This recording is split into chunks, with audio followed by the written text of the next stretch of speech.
You're listening to Late Night Radio on the SHR Media Network. Caution, there will be mature themes explored and potentially adult language used. If conservatarian words, phrases, certain concepts, or rhetoric offends you, tune out now. Freedom is never more than one generation away from extinction. We didn't pass it on to our children in the bloodstream.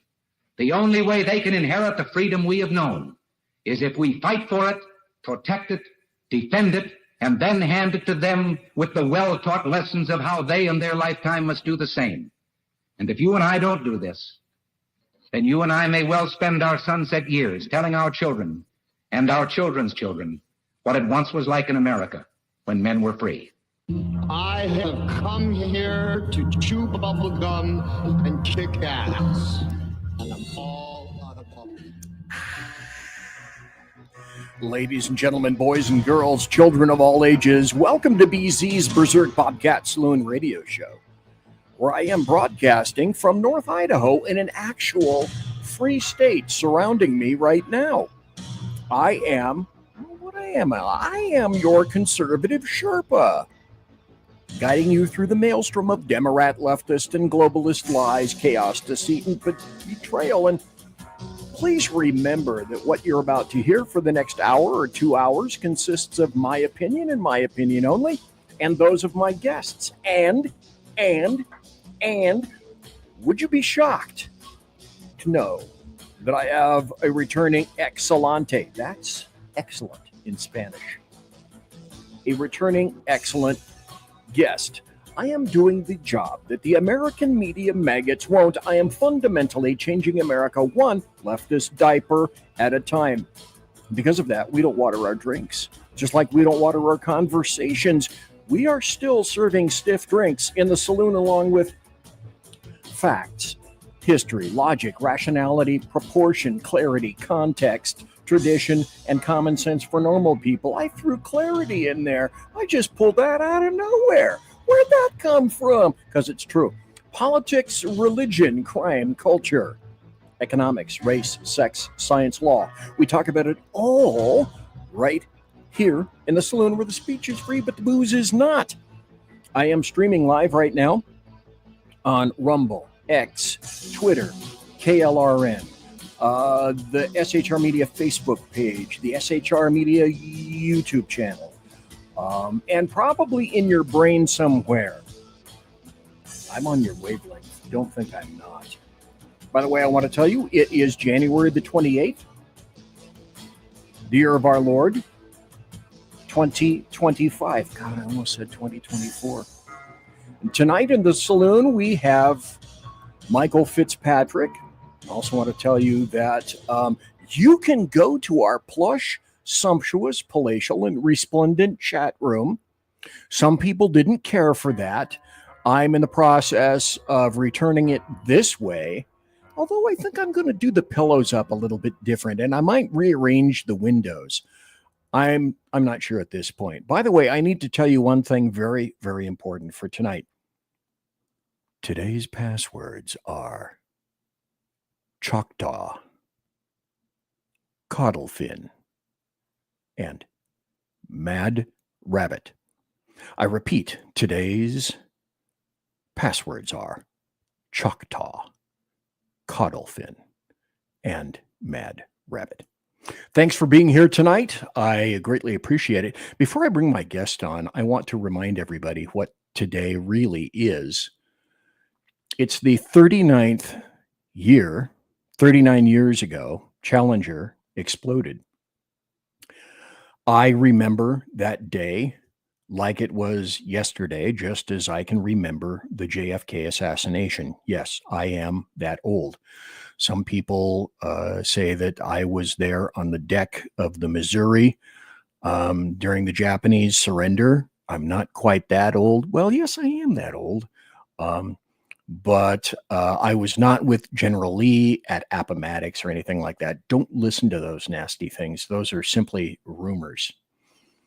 The 7 crew members who were lost in this were Michael J. Smith, Francis Dick Scobie, Ronald McNair, Ellison Onzuka, Gregory Jarfus, Judith Resnick, and teacher Krista McAuliffe.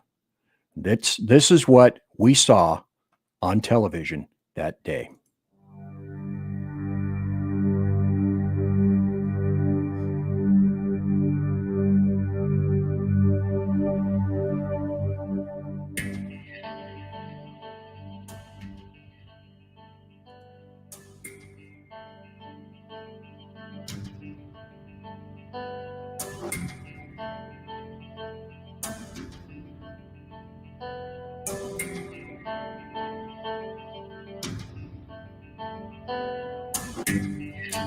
Look at the flare right there.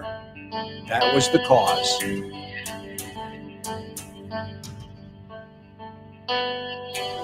An O-ring seal. That was the cause of what occurred.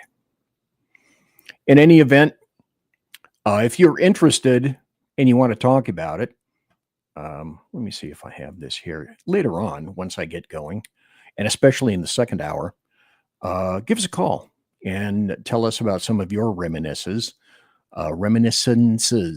That's not easy to say. Reminiscences at 916-835-3329. And I got a bunch of people in the chat room. And let's see who I have. I got Jeremy Hansen. I got the Reaver of Common Sense.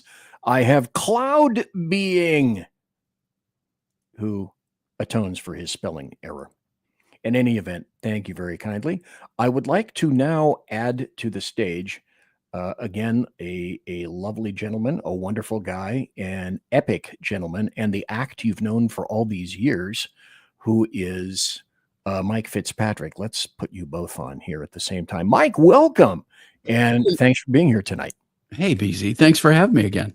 It's Hey, always fun. You have a new mic, don't you? Not a new mic stand. So I'm reconfiguring things. Edgar, do you think it's working better for you? It seems to be better for me. That's good. Seems to Anyway, be better. Let me make this optional. I'm not exactly sure. See, during my show, let me put this up because here's the first story we're going to be talking about. But if you look up here, folks, and I say this every time that I'm on the air, I have all these tabs. Look at all these tabs, all this stuff here. Oh my God. Oh my God. Yeah, we're not getting to any of that. That's all the stuff that I have just to talk about on this one show. Yeah, we're not Because getting if there's one thing that I've determined from many years ago is never be caught unawares, because crazy crap can happen and you never want to be caught with less than what you need for the show. And boy, that was slapped upside of my head back in 2017 when I first started. Oh my God. I have been doing this show. It's 2025. I've been doing this show since 2017, January of 2017. I took a year and a half break, almost 2 years, to move from California, always spelled with a K, to my new enclave in Nofe, N-O-F-E, Idaho, I-D-A-H-O. By the way, question for everyone, including you, Mike Fitzpatrick. What would you get if Ida Lupino married Don Ho? Idaho. Correct. Correct. Yay, thank you for playing. And the first of the night goes to Mike Fitzpatrick. Thank you for being here. Anyway, thanks to all the people in chat. Unleash, Jeremy Hansen, Reaver of Common Sense, Cloud Being, Mike Capone. I don't think I've seen Mike before. So anyway, there's Mike. Welcome to you. Welcome to everybody. And if you would, Mike Fitzpatrick, let everybody know. Occasionally, there are going to be people who haven't seen you before. I've had you on. This is probably the 15th or perhaps even 20th time that I've had you on the show. And it's always a great time, always great to hear from an expert. But if you would, Mike Fitzpatrick, tell everybody a little bit about yourself for the people like Mike Capone, who may not have been here before, or Cloud Being, who may not have been here before. A little bit about yourself and why it is that I refer to you as a cybersecurity expert, because you are. Well, BC, as I've said before, it's always fun, and so for the last 24 years now, I've been the president, CEO, and founder of NCX Group, and we're a cyber risk management consulting firm. And so we work with companies both nationally and internationally. Hard to believe this year I will be celebrating my 43rd year in IT. It seems to have just flown by in general. So, been there at the beginning of a lot of things. I met Jobs and Gates in the early 80s and 83. Spent 2 weekends over 2 years with Woz at the US Festival, just because he wanted to prove he wasn't a nerd. And Yeah, so, of course not. of course not. So it's been a lot of fun. It's always been interesting to me to be able to solve problems, and find, especially in cybersecurity, find a way to really protect businesses from the bad things that are out there on the internet. And there are tons of them. A mashugana stack full of them. I want to go to Good the stuff first every day. article. Oh yeah. I want to go. This was basically, this article was the impetus for my wanting to have you on tonight, and it's this article about Chris Wray, who is no longer with us. I don't mean that he has passed, but he's passed in terms of FBI director. He won't be back. He resigned. But this is an intriguing article in terms of it, but it doesn't shock me, and it probably doesn't shock you. FBI's Chris Wray reveals right before resigning that China has penetrated U.S.'s critical infrastructure. So he said China has penetrated America's water treatment plants, electrical grid, and other critical civilian infrastructure, and is lying in wait for an opportunity to cyber attack at a time and a place of its choosing.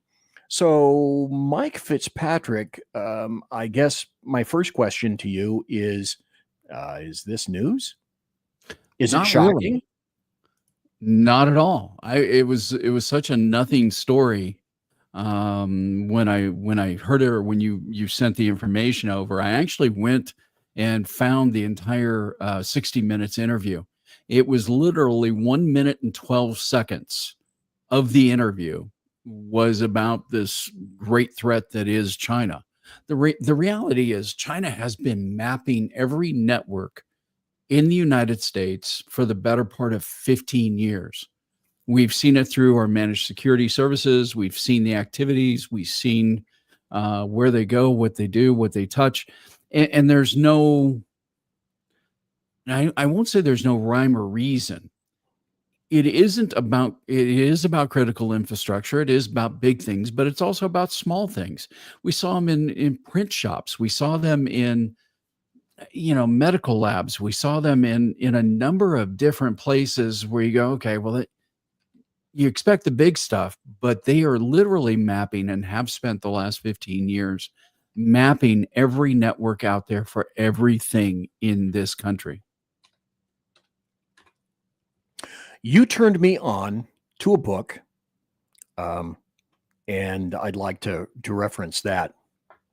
And it took me, I don't know why it took me so long to read the damn book, because you had told me, I think early last year, right around March or so, read this book. If I'd been thinking, I would have brought the damn book in here to show it to everybody. Okay, on the break, bottom of the hour, I'll take a break and I'll bring the book, and I'll get the book. I'll bring it back in and show everybody.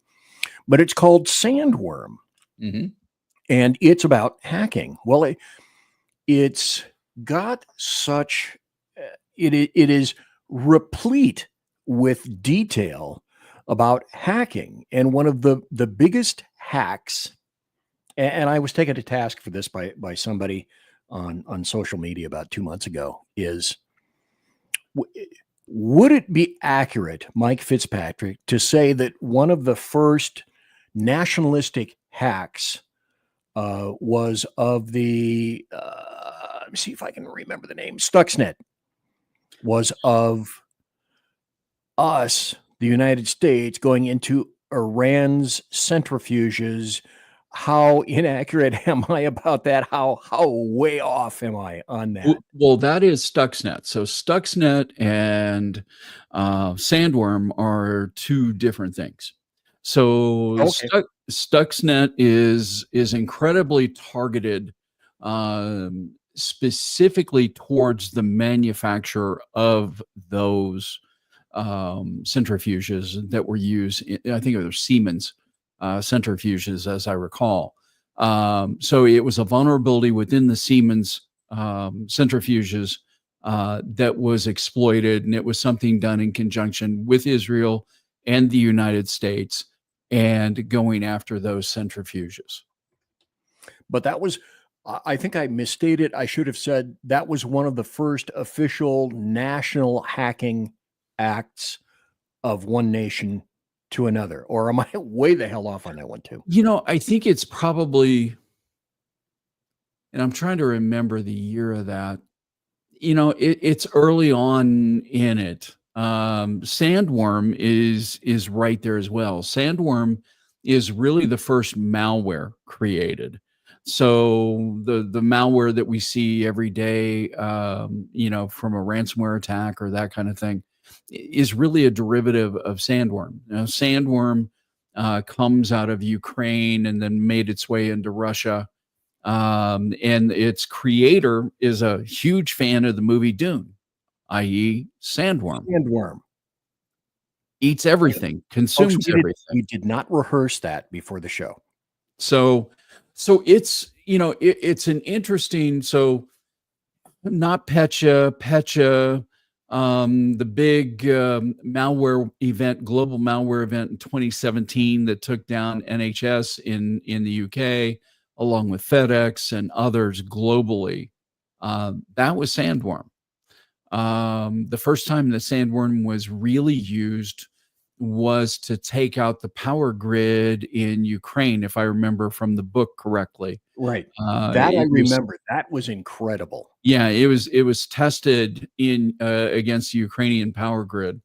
Then it was used against Luxembourg and others as far as random tests. When it was used in the field by Russia, it was used when they invaded Georgia. So Sandworm was utilized to take down the power grid, all critical infrastructure, in order to make their entrance into Georgia easier and without contest. But the thing that was amazing, and I know there are a lot of people who believe that this is true. Oh, no one has hurt or gone out of their way to bring down a grid, which is why one of the reasons so many people say, well, it's absolutely ass shaking, frightening that yes, it could happen. Oh no, BZ, that stuff hasn't happened before, and it probably won't happen here. And the answer is, courtesy of Mike Fitzpatrick, read the book, is, well, as a matter of fact, yes, it has. Russia, or actors, people acting for or on the behalf of Russia, attacking Ukraine and taking it down, I think, it was at least 24 hours, if I'm not mistaken. Yeah, without a doubt. And now Russia has utilized, and this is from my friend Joe Weiss, who is the god of all things critical infrastructure forensics as far as hacks are concerned. If everybody remembers that San Bruno gas pipeline that exploded and took out a neighborhood. Yep. All right. So that San Bruno explosion was actually a Russian hack on the pressure valve within the pipe. So they attacked the pressure valve in the pipe and kept it closed, not allowing the pressure to even itself out. And as a result, it created an explosion, taking out a neighborhood. I remember that. I think that was a PG&E pipe, if I'm not mistaken. Does PG&E do gas, or are they just electric? Oh, no, they do gas too. Okay, so then more than likely so. It took out an entire neighborhood in San Bruno. Okay, now I am looking at this. I'm going to put this up on the screen. 5 years after the San Bruno explosion, Mhm. September 9th, 2010, as you were mentioning, I went to go look for it.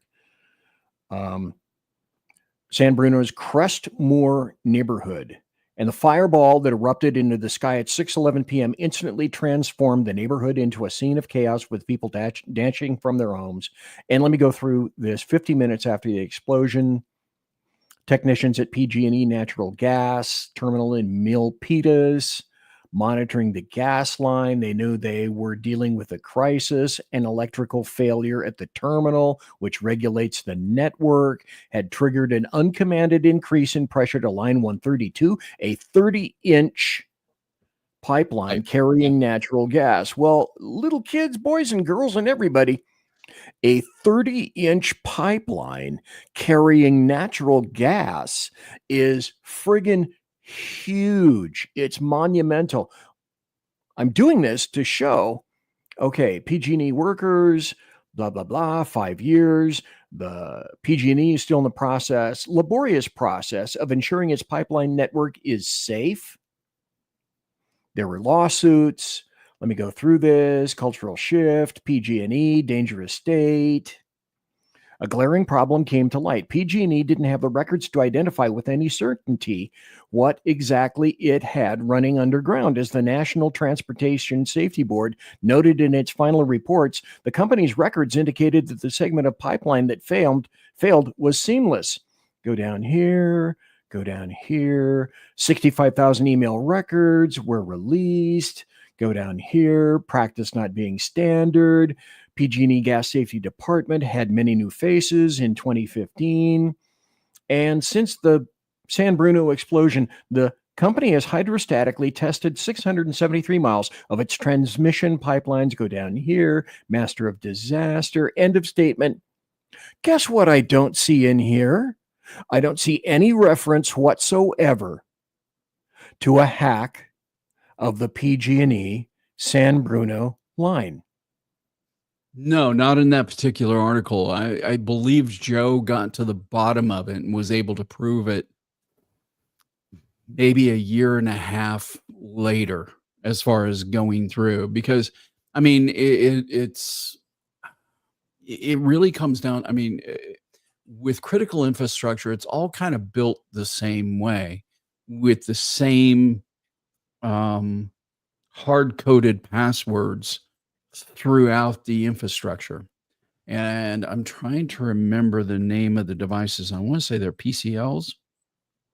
But I wanted to point out the fact that as Mike Fitzpatrick continues looking for some information, that nowhere in this article, which is the most readily accessed by Google, it's right up on top. If you want to find out about the San Bruno explosion, there is nothing in there about a hack.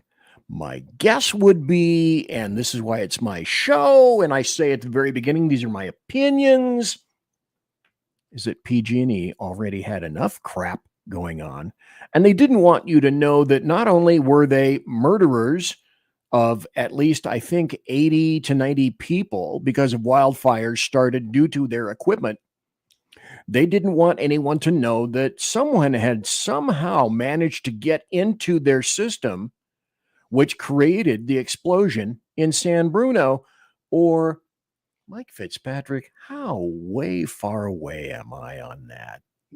You know, as I started to say, what I was looking for is in SCADA systems, which is what controls everything from SCADA control systems. It's how you automate the mechanical network. So in industrial controls, what you're looking at are mechanical networks rather than data networks, if that makes any kind of sense. Okay. So with SCADA control systems, they control everything from elevators to roller coasters to nuclear power plants to gas lines to your power grid and everything else in between. So one of the difficult things with SCADA networks are what are called PLCs. And PLCs are the controllers that help automate processes within a water district, within a power grid, within a nuclear power plant. The PLCs are all hard coded with the same password. So you can't change the passwords. Okay, and that Just stop and makes think sense about that one for a minute. because Because they never thought anybody would hack it. would that qualify for, as I've said before, let's say, for example, as I quantified all the LA fires, due to a phrase of mine that I call failure of imagination. Is that a failure of imagination, Mike Fitzpatrick? What you have is a legacy system that needs to desperately be replaced. Now, the other part of this that gets a little scarier is they're doing more now with what are called IoT sensors, Internet of Things sensors. Okay. Problem is IoT sensors are incredibly small. They're small miniature devices that don't really have a processor of anything in them. So there's no way to really encrypt them. But yet, yeah, I mean, they've got maybe, 60 KB of memory in them. They're really small, single purpose, single function kind of devices. Okay. But there's no way to really push encryption to them because encryption eats up a lot of memory, a lot of processing, and the devices are microscopic in size. They're sensors. They're not processors. So they're making it go from bad to worse. Okay. All righty. Let me do this. We're going to have to take a break at the bottom of the hour because certain personnel have to make with the electric winkle chamber around here. Plus, I said I was going to go back and get that book to show everybody when I return, the book Sandworm. I have a question that I'm going to be asking Michael Fitzpatrick right over there. I almost put his finger through his head. Damn it, BZ, caution with that finger. Careful. I have a question for Mike Fitzpatrick when he gets back. Now, Director Ray, before he retired, said China is in our critical infrastructure, including our grids. So the question to Mike Fitzpatrick when we get back is, how can that be? They're in there. How can they be undetectable? And don't people, when they hack something, don't they wait to the very end and then they go boom and they hit you right up the head, uppercut. Or how can they get away with simply residing in there and becoming undetectable, just hanging around, and then at a moment's notice, they can be triggered externally? How the hell does that work? So I'll be back. Mike Fitzpatrick, this way. Mike Fitzpatrick will be back. I'm busy. You're not. And Tuvarich, I say, I'm going to go get my book. Conservative media done right. You're listening to the SHR Media Network. Come listen to BZ's Berserk Bobcat Saloon radio show. Live on select and exclusive Tuesday and Thursday nights at 11 p.m. Eastern, 10 p.m. Central, and 8 p.m. Pacific on the SHR Media Rumble channel, SHR Media YouTube channel, X, Twitch, Spreaker, and wherever great conservative podcasts are found. BZ, your conservative Sherpa, guides you through the maelstrom of Democrat, leftist, and globalist lies, chaos, deceit, and betrayal. Raised as a free-range child with dirt, stains, mud, and freedom, BZ broadcasts from North Idaho, comfortably surrounded by actual normal people. Jump into our plush, sumptuous, palatial, and resplendent chat room on rumble.com. Click on live chat to join.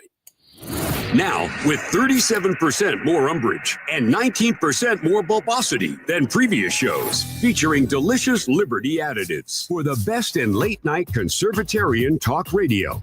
BZ reminds you that with great beard comes great responsibility. No chinchillas were harmed, embarrassed, fat-shamed, or the focus of any sarcasm whatsoever in the making of this ad.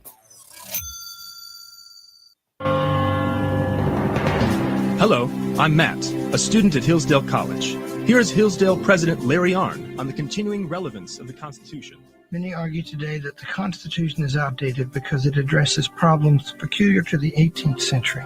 Some parts of the Constitution do read rather quaintly. Consider the injunction against titles of nobility in Article 1, Section 9 of the Constitution. But is that so outdated? The purpose of the injunction is to prevent the government granting special privileges to some for partisan reasons.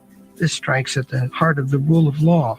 The crony capitalism so common today is a place where the government bestows favors and tax dollars on some businesses to give them a leg up over others. This is exactly the kind of thing the Constitution was meant to prohibit. The Constitution is not so outdated after all. This Constitution Minute was brought to you by Hillsdale College. To join the national conversation on the Constitution, go to constitutionminute.com. Hey fellas, are you mission ready? Coming in November to SHR Media. By way of Big E Jackson, you need to check out Mission Ready Men. It's a show that equips you to navigate our society's challenges from a biblical perspective with courage and conviction. Tune into Mission Ready Men as we examine our culture through the prism of biblical truths, teachings, and how to apply them in our daily lives. Prepare to step up, stand out, and step into your role as a man, as ordained by God. That's Mission Ready Men, hosted by Earl Jackson, coming this November on the SHR Media Network. And get mission ready. Want to make an immediate difference in the life of a critically ill child? You have the ability to do that right now. Make a donation to Dream Makers for Life, the organization that restores dreams to seriously ill children and their families. You can sponsor a dream pack for a child, which contains a clear PVC backpack, a dry erase board adventure coloring book, a journal, and dry erase markers to inspire a critically ill child to envision a future adventure and hope. Want to become a dream maker for life yourself? Go to dreamforlife.org. That's dreamforlife.org. Help a child. Help a family. There is always hope. You're listening to the SHR Media Network. And I'm back. It's the end of the first half hour. Welcome back to BZ's Berserk, Bobcat, Saloon radio show. Thanks so kindly for watching tonight. Our plush, sumptuous, and palatial chat room awaits you. It looks like that right now. Pretty soon it's going to look like that, or until I get enough money to make sure that I rehab it appropriately. If you would subscribe to the SHR Media YouTube channel and to my show on Rumbel. I think that's Hungarian. Rumbel. No, there's a kind of a flippy R in there. Rumbel. Am I talking Spanish? I don't really know. Anyway, share the show during the show itself. Share it far and wide. Disseminate it. Here. And walk up to somebody and go, here's a show. Here's a show. Here, that's BZ's show. Look, it's a fat guy with a Gulf of America t-shirt. Woohoo! The Gulf of America. Would it be surprising for you to know that I'm going to be talking about happy stories at the conclusion of this? Because there are always happy stories to be had. This is Mike FITZPATRICK, who is here on the show. And Mike is a cybersecurity expert. Okay, not just anyone's cybersecurity expert. Mike is my cybersecurity expert. Okay, Melanie Collette. By the way, speaking of which, has she had you back on the show for any reason? I don't think she's doing a show anymore. Oh, damn it, Jim. Because I know she's been on Newsmax. And, she's busy. She's big time now. She's busy being busy. She's a big, busy person who is a busy, big person being busy. Otherwise known as somebody who's just really busy. Now, I told everyone, I went and got the book. And let me see if I've got this right here. Oop, I can't do that because I need to do this, move this over here, times 10 equals this. And here's the book that I was talking about that, let me get my fat finger out of there, that Mike FITZPATRICK told me about. And if you want to have your eyes opened about the reality of hacking, OMG, read this book, Sandworm by Andy Greenberg. Not really expensive. You can find it used. If you buy it new, it's a paperback. It's $20, but man, It's a great book. talk about an eye-opening book, like as in terms of holy crap-a-limo. So when last we spoke, before I was unnaturally and preternaturally interrupted by promos that I created myself, I said, Mike, because that's his name, I said, Mike, can you tell us how it is in reference to this story, Christopher Wray saying that China has penetrated a ton of our critical infrastructure?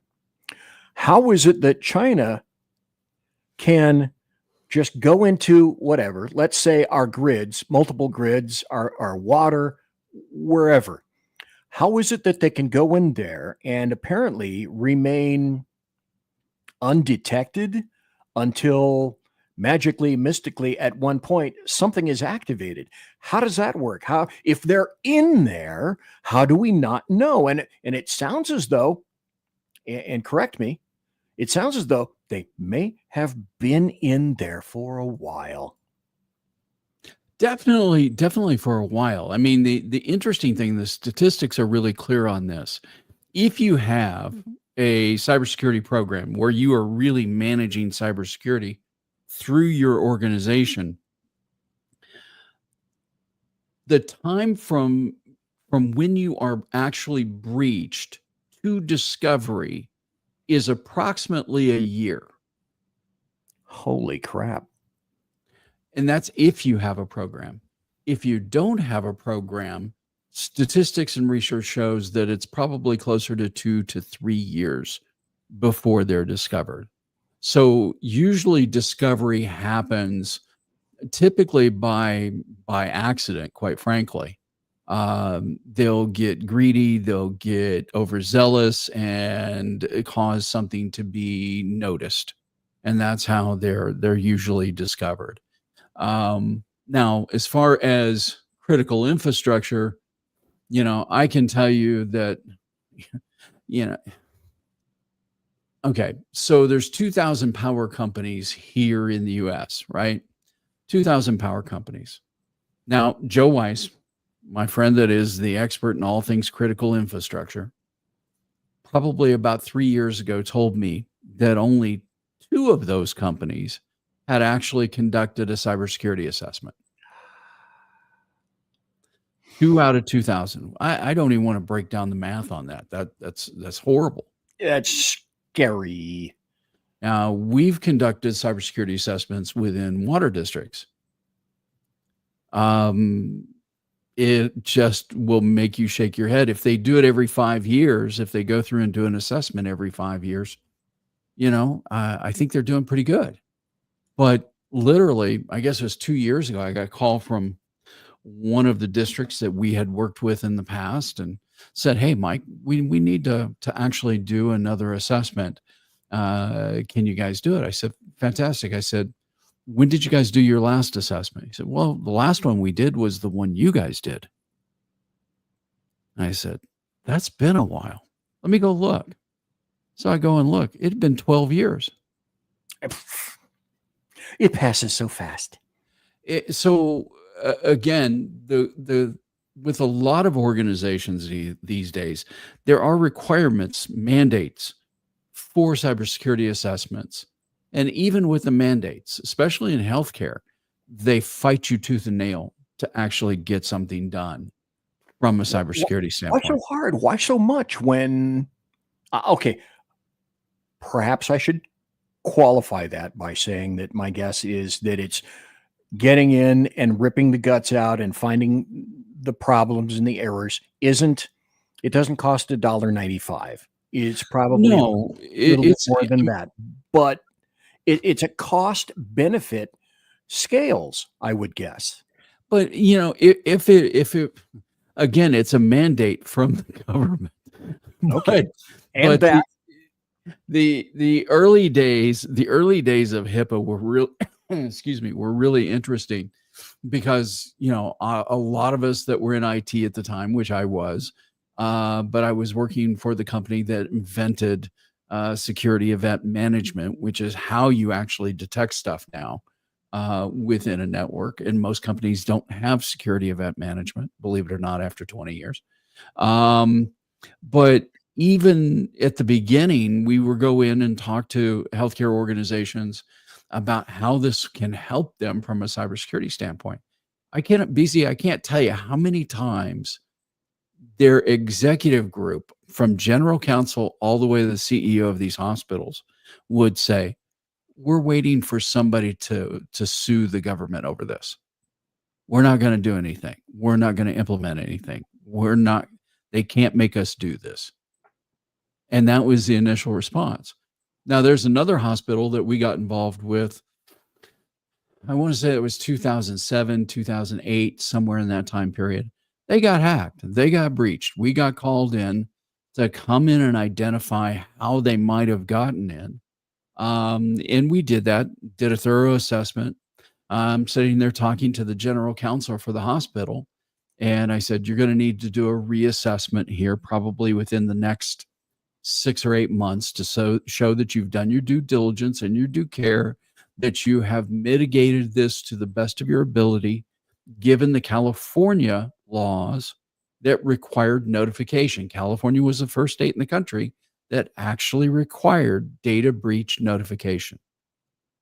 Actually, one of the best pieces of legislation to ever come out of California. I was going to say something similar, that California actually making sense with something. Be still my little quaking clotted heart. Well, and there weren't really fines associated with it, but it definitely changed 300 years worth of liability law too.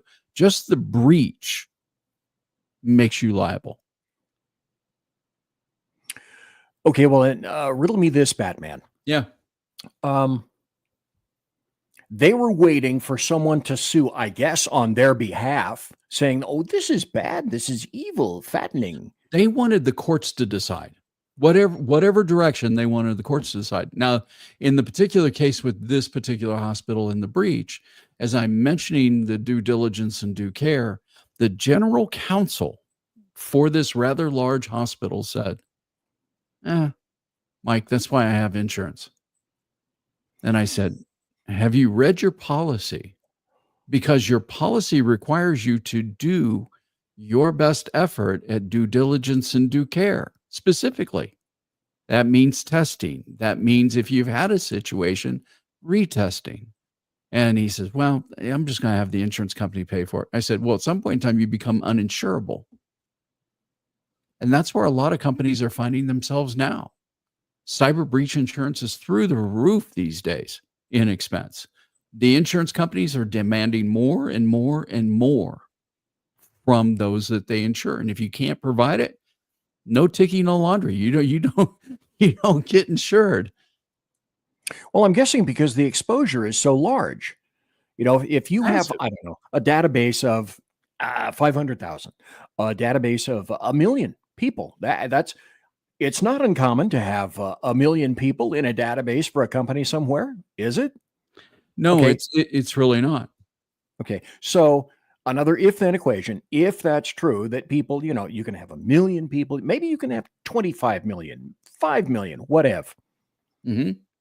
And their data is exposed, then the exposure to the individual corporation is by way of either all of those people individually or some huge ubiquitous class action lawsuit that steamrollers over a corporation and ends up potentially crushing them. Now let's go back. Did that company, the hospital, well, let me ask you this. Was there ever Mike FITZPATRICK, my cybersecurity expert, CEO and founder of NCX Group? Was there ever any kind of an index case where it went to court and the court said, yeah, you got to obey those rules, or the court said, meh? To answer the question, there really hasn't been a case where, it doesn't get to a decision. Somebody will cry uncle and there'll be a settlement and they move on. The settlement is never as much as it really should be. I still am some point in time waiting for somebody to sue for $7.8 trillion, because what they sue for isn't enough. It isn't enough to actually get anybody's attention. Data breaches are costly. Companies need to be punished because this is something that is avoidable in a lot of ways. The other side of this, BZ, it isn't about data loss as much as it is for the bad guys about disruption. So, and what I mean by that is everybody's identity worldwide has probably been hacked and exposed, I don't know, 7 or 8 times maybe on average. Okay. So there's really no value in the individual's data unless you're pulling the data from an elementary school and with kiddos who really have, I mean, it's clean data, right? It's fresh.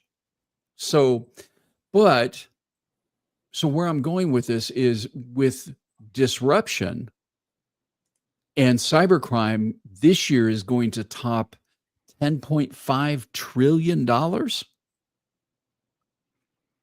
Cybercrime is going to top 10.5 trillion in 2025. That means ransomware, that means business email compromise, those kinds of things. Okay, So when you talk that kind of money, are you talking about those are the kinds of dollars that hackers will reap benefits from? In other words, all that money goes to them because that's how much money they're making off the hacks.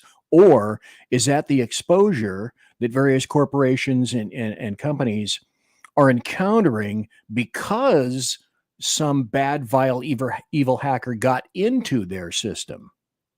a lot of it is the money they make from the criminal activities. Okay. It's also, you also have a factor in there based upon the cost of the disruption. So to give you an idea with ransomware, the typical ransomware attack lasts 22 to 24 days before you get back to some sense of operational standards. Okay, that's 20 or 22 days where 22 to 24 days with shit doesn't work. Okay, where the hacker it continues to just rumble around in the system. No, ransomware is they come in and they capture your systems and they encrypt it all and you have no access.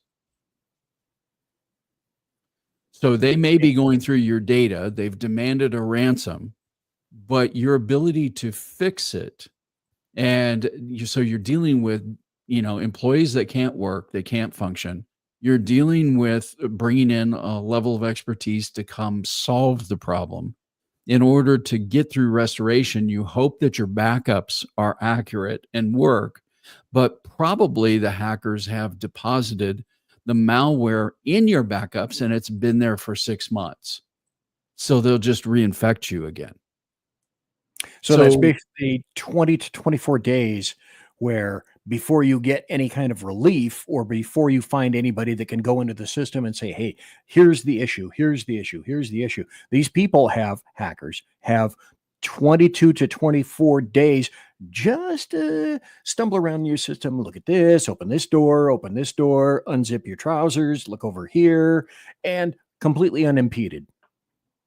Yeah. So what they do usually within the first 24 hours, they'll go through, once they've got your data, they'll go through, rifle through it and determine a worth of the data.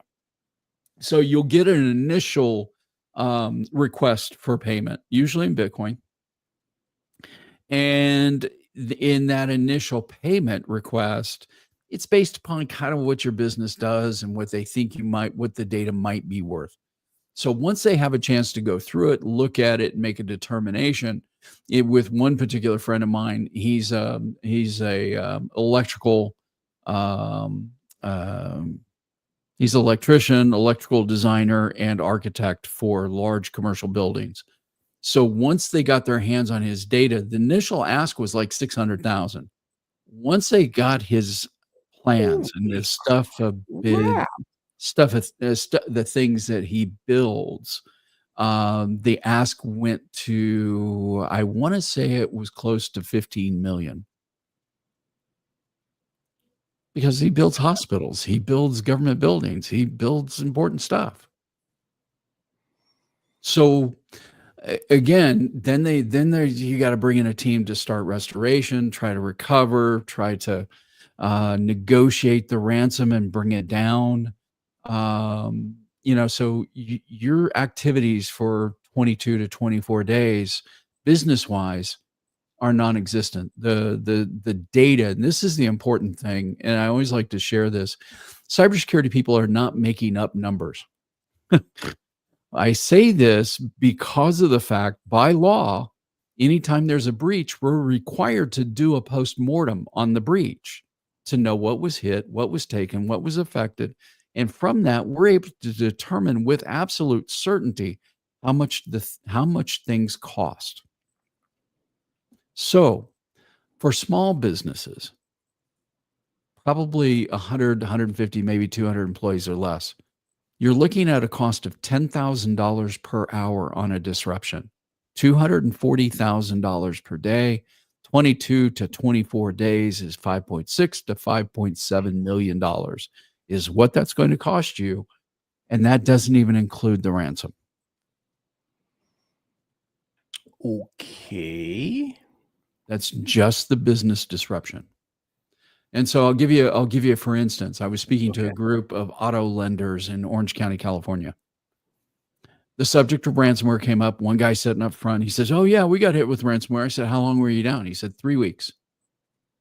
I said, "Were you able to write any contracts, lend any money during that time?" He said, "Not a bit." I said, "So now you've recovered." I said, "Has business come back to you?" He said, "No, we've actually lost business because we weren't able to perform. The deals went to our competitors that are here in this room.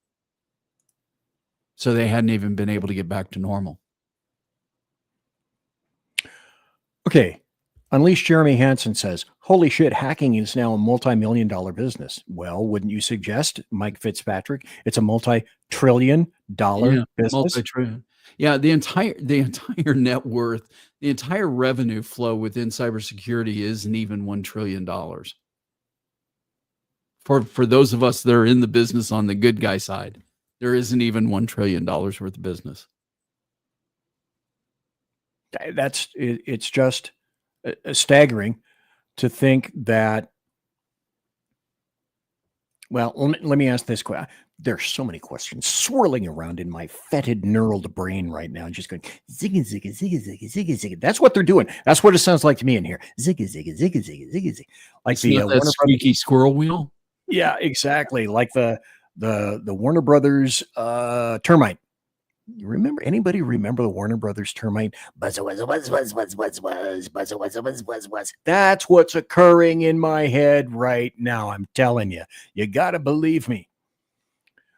So how can people, corporations, lawyers, justify not taking care of this because the bad stuff is so bad? I think, if I'm not mistaken, I said on the last time you were here, I said, it's like the mechanic.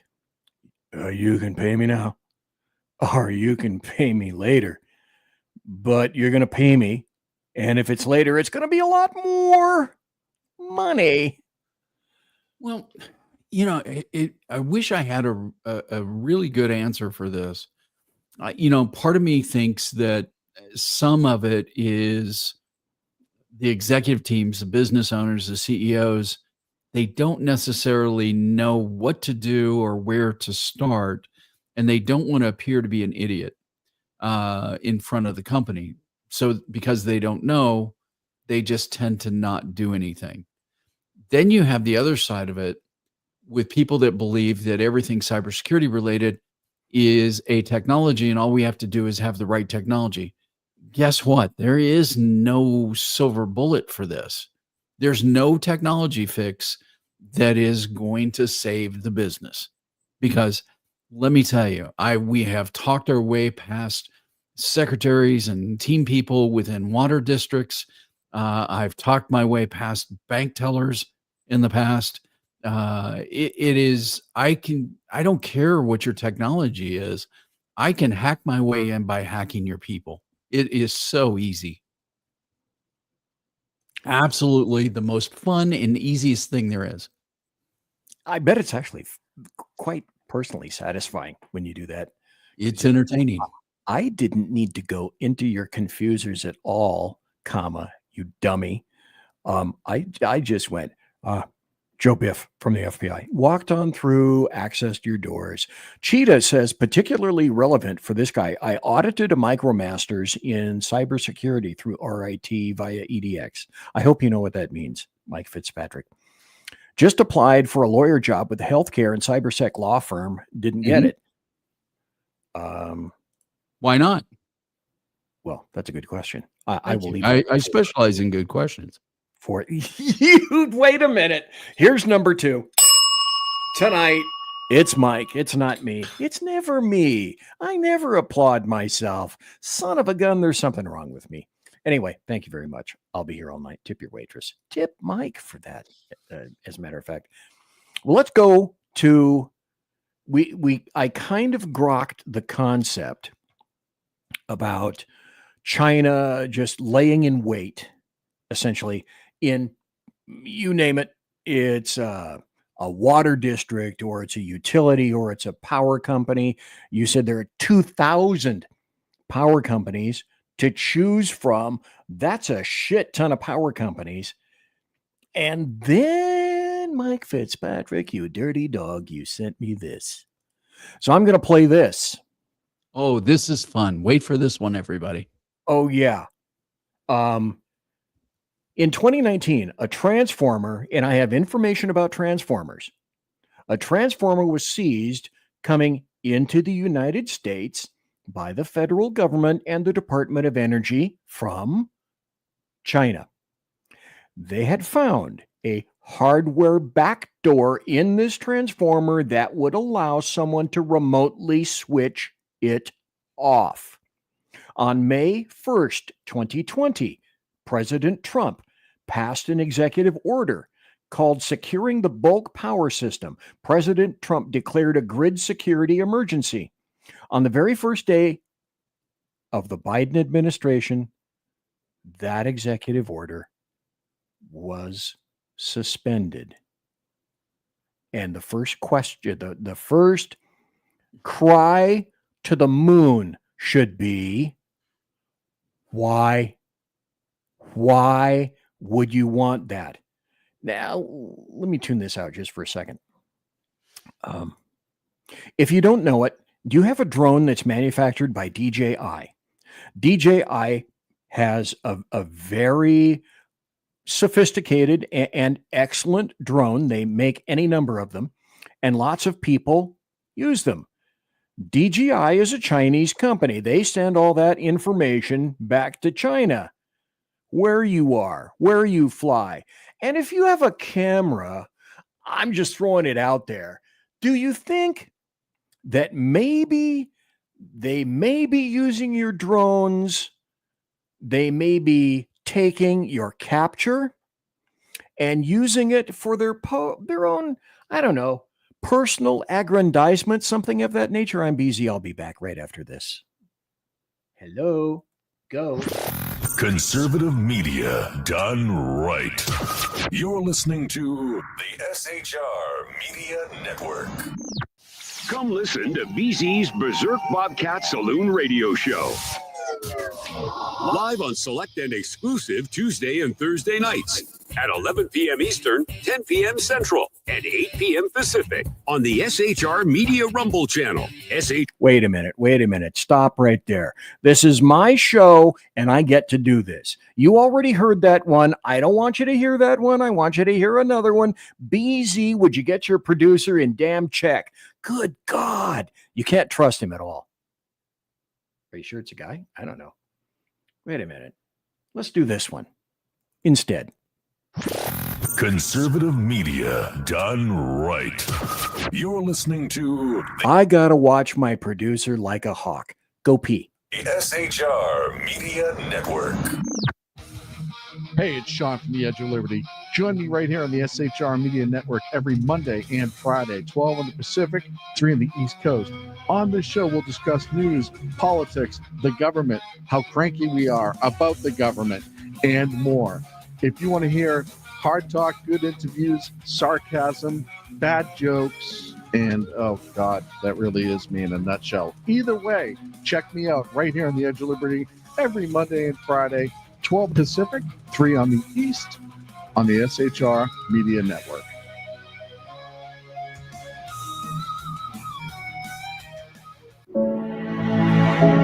Freedom.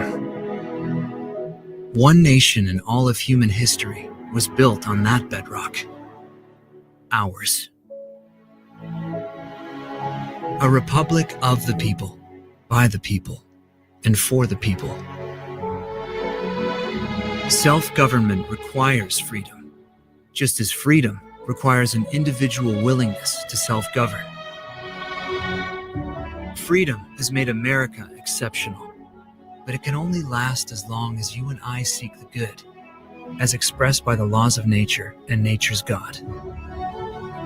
It can only last if you and I choose to act as people of character. Forging character has been the pursuit of Hillsdale College since 1844.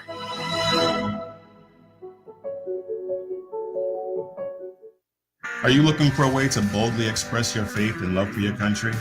And check out Seven Armors, the premier apparel company for patriotic men of God, where faith meets freedom in style. Our t-shirts are more than just clothing, they're statements. Bold, stylish, and meaningful. From timeless messages to modern designs, we've got something for every patriotic man of God. Wear your beliefs proudly with Seven Armors gear. Don't miss the chance to wear your faith and freedom on your sleeve. Visit 7armors.com today and join the movement. That's the number 7armors.com. 7armors.com. Faithful, vigilant, steadfast, passion. You're listening to the SHR Media Network. And I'm back. I'm BZ. My guest tonight is Mike Fitzpatrick. Welcome back. If you would do me a favor and subscribe to the channel, give me a big ol' like this. Look at that. Isn't that an ugly thumb? Give me a big old thumbs up if you would, please. Most thumbs I've noticed are like this, but my screwed up thumb goes like this, almost backwards on itself. What the hell is wrong with me? I'm just another genetic mutant. Share the show. Give me a thumbs up. Please subscribe to the SHR Media Network YouTube channel and subscribe to me on Rumble, if you would, please. I've said this before. I've said it before. I'll say it again. Each subscription gets me a porcelain Dalmatian, which I'm not really interested in, or more vodka, which I truly am interested in. Besides, I've said I'm going to get a t-shirt that says this. There isn't any problem that can't be solved with either vodka or a throat punch. I'm big ol' hanging believer in that. Now, let's put Mike Fitzpatrick back up on the stage, and let's go back. He's back. And let's go back in here. So we had a question, or yeah, what were we talking about at the end of the last segment. Yeah, here's Cheetah. He asked this question. He made this notation.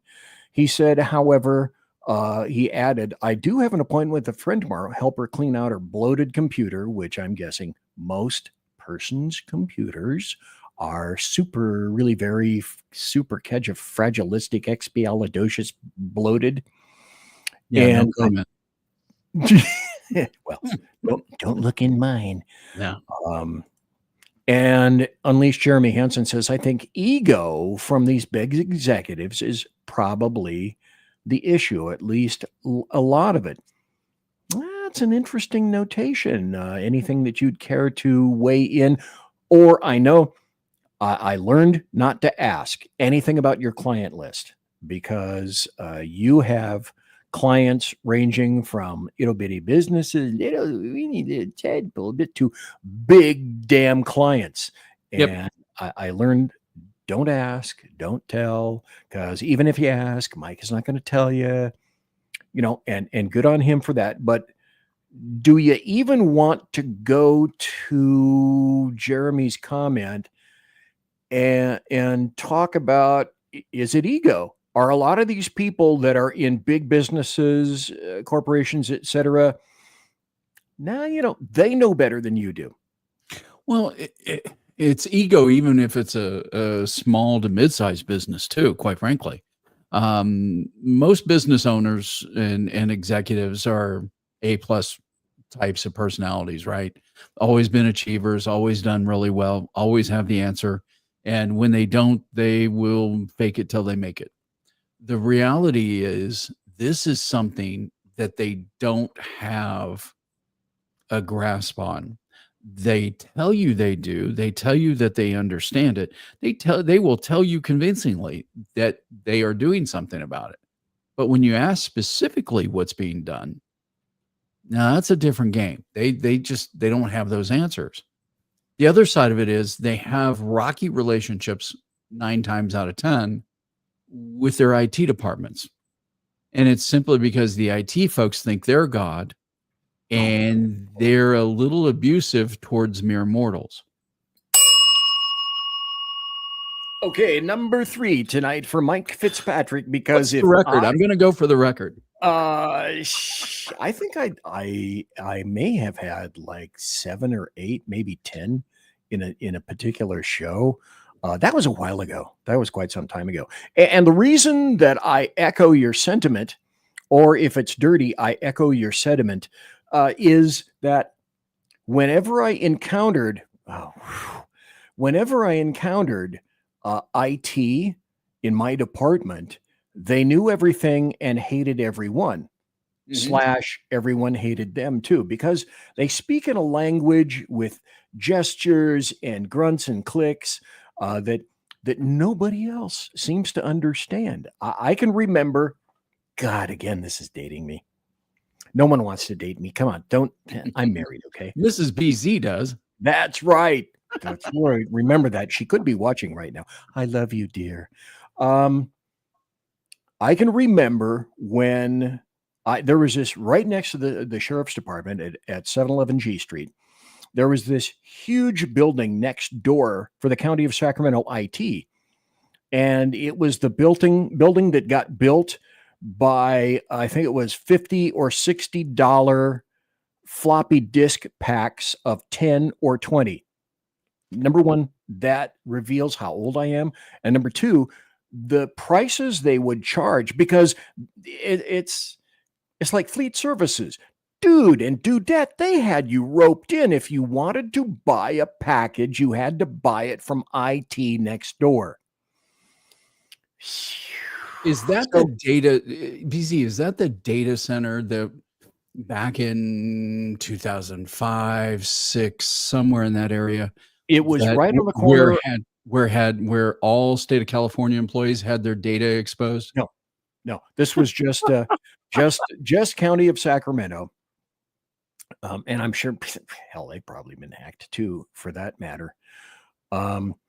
Anyway, Cheetah, during the break, sent this to me, and he says, hey, amazing how far behind law enforcement, prosecutors, and courts are when it comes to cybersecurity.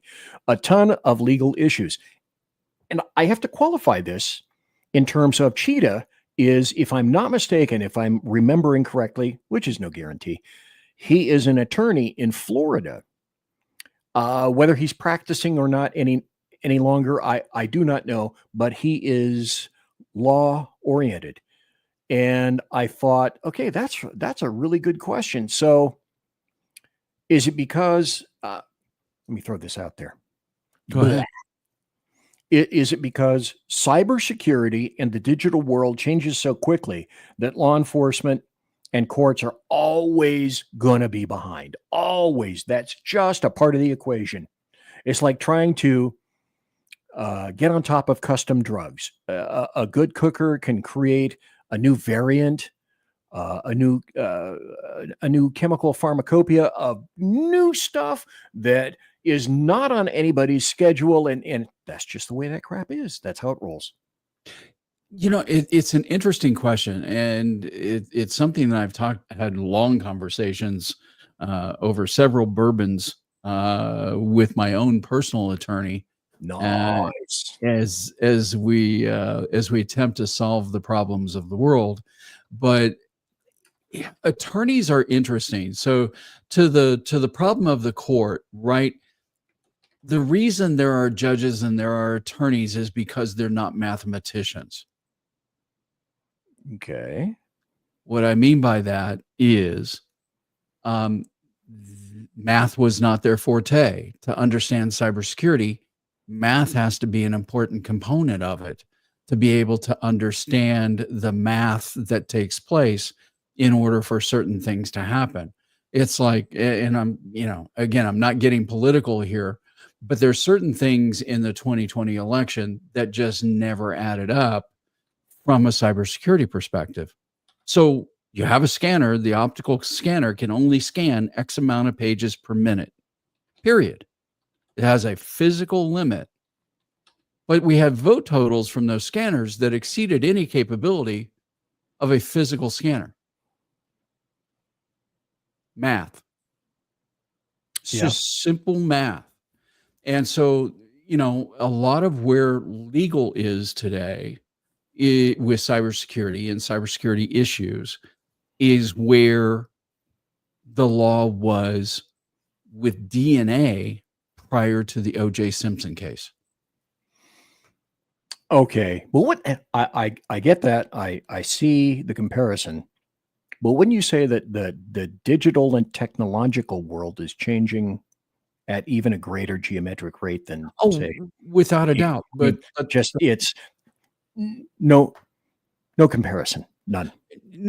What it gets down to, though, is, again, as I said it before, we on the cybersecurity side are required to do postmortems on a breach.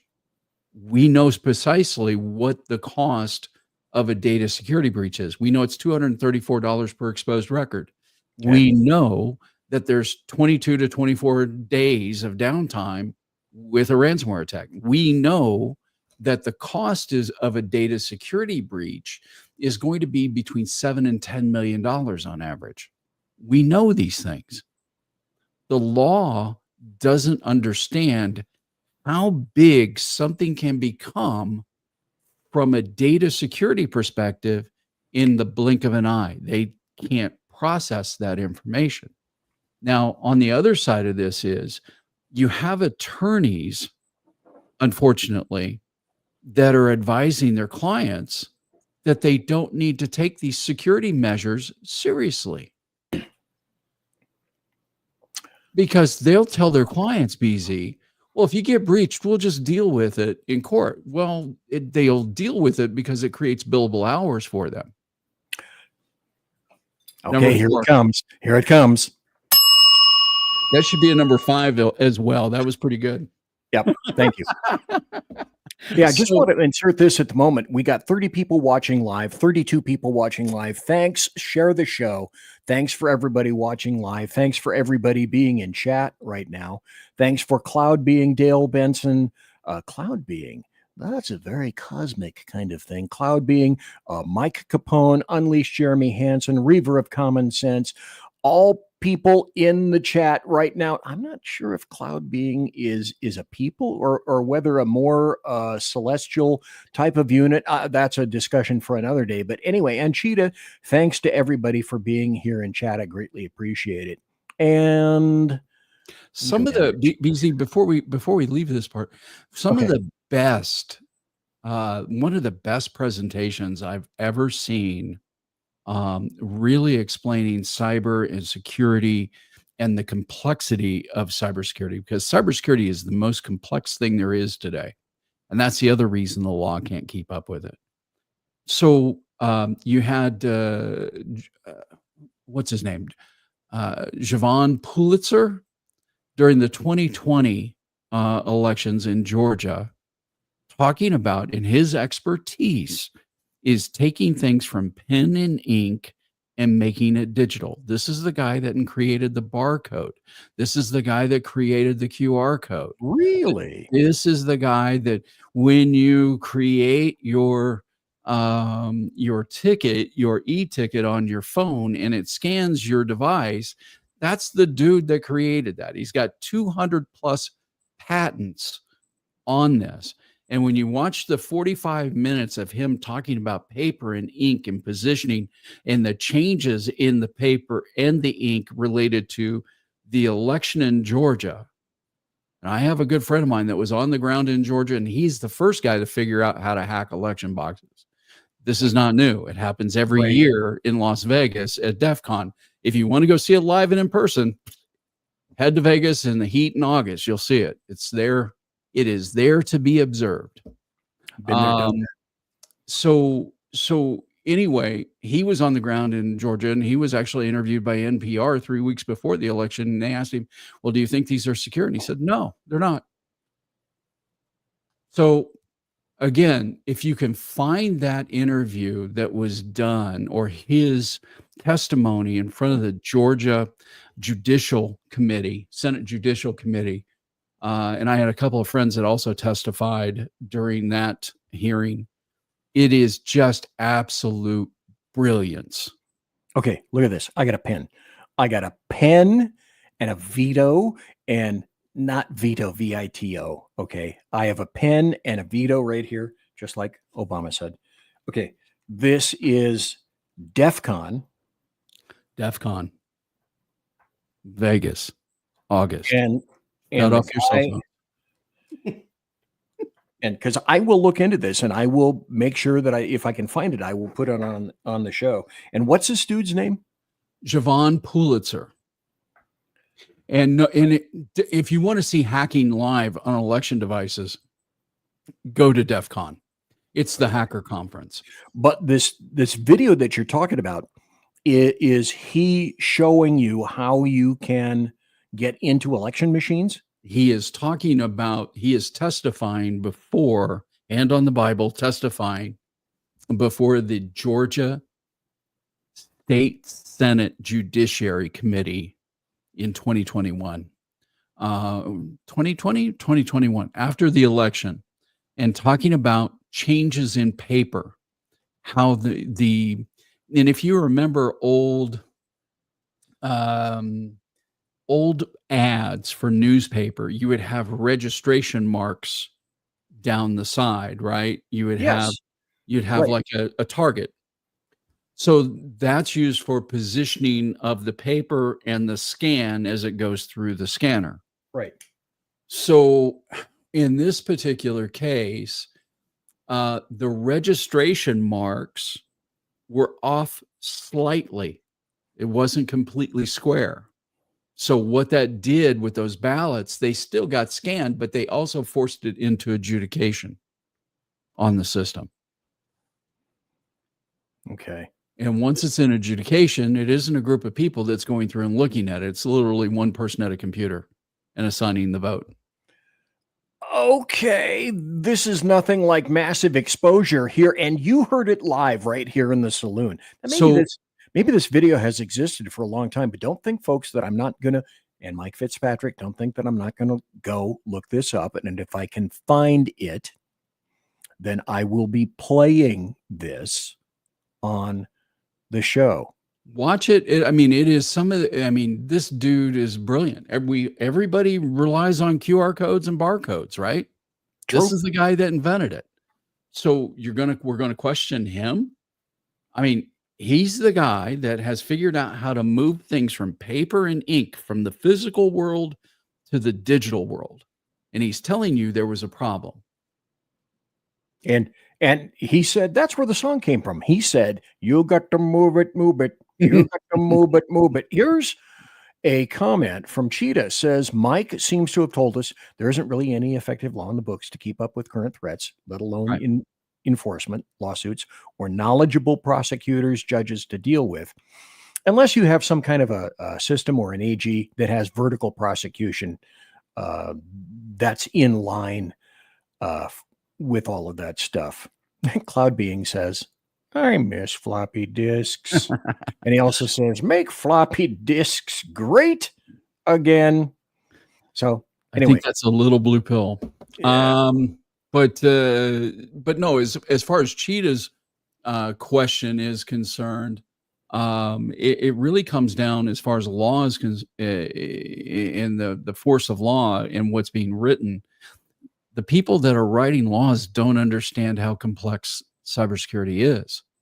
They really have no background in it. Even the people that are the lobbyists don't understand it. So the laws that are being drafted are unrealistic.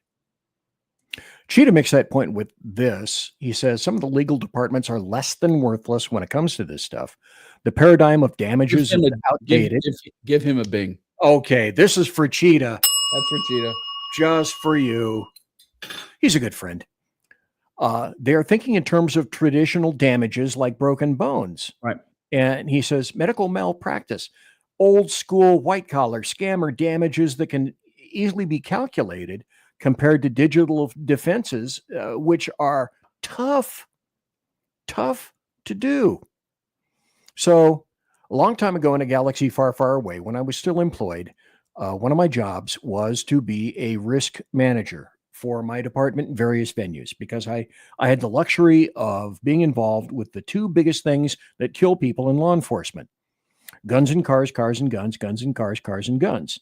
So I went to any number of Gordon Graham risk management schools and had to learn how to attempt to try to mitigate as many things as possible, because some of the other things that I did is I ended up writing general orders and ops orders.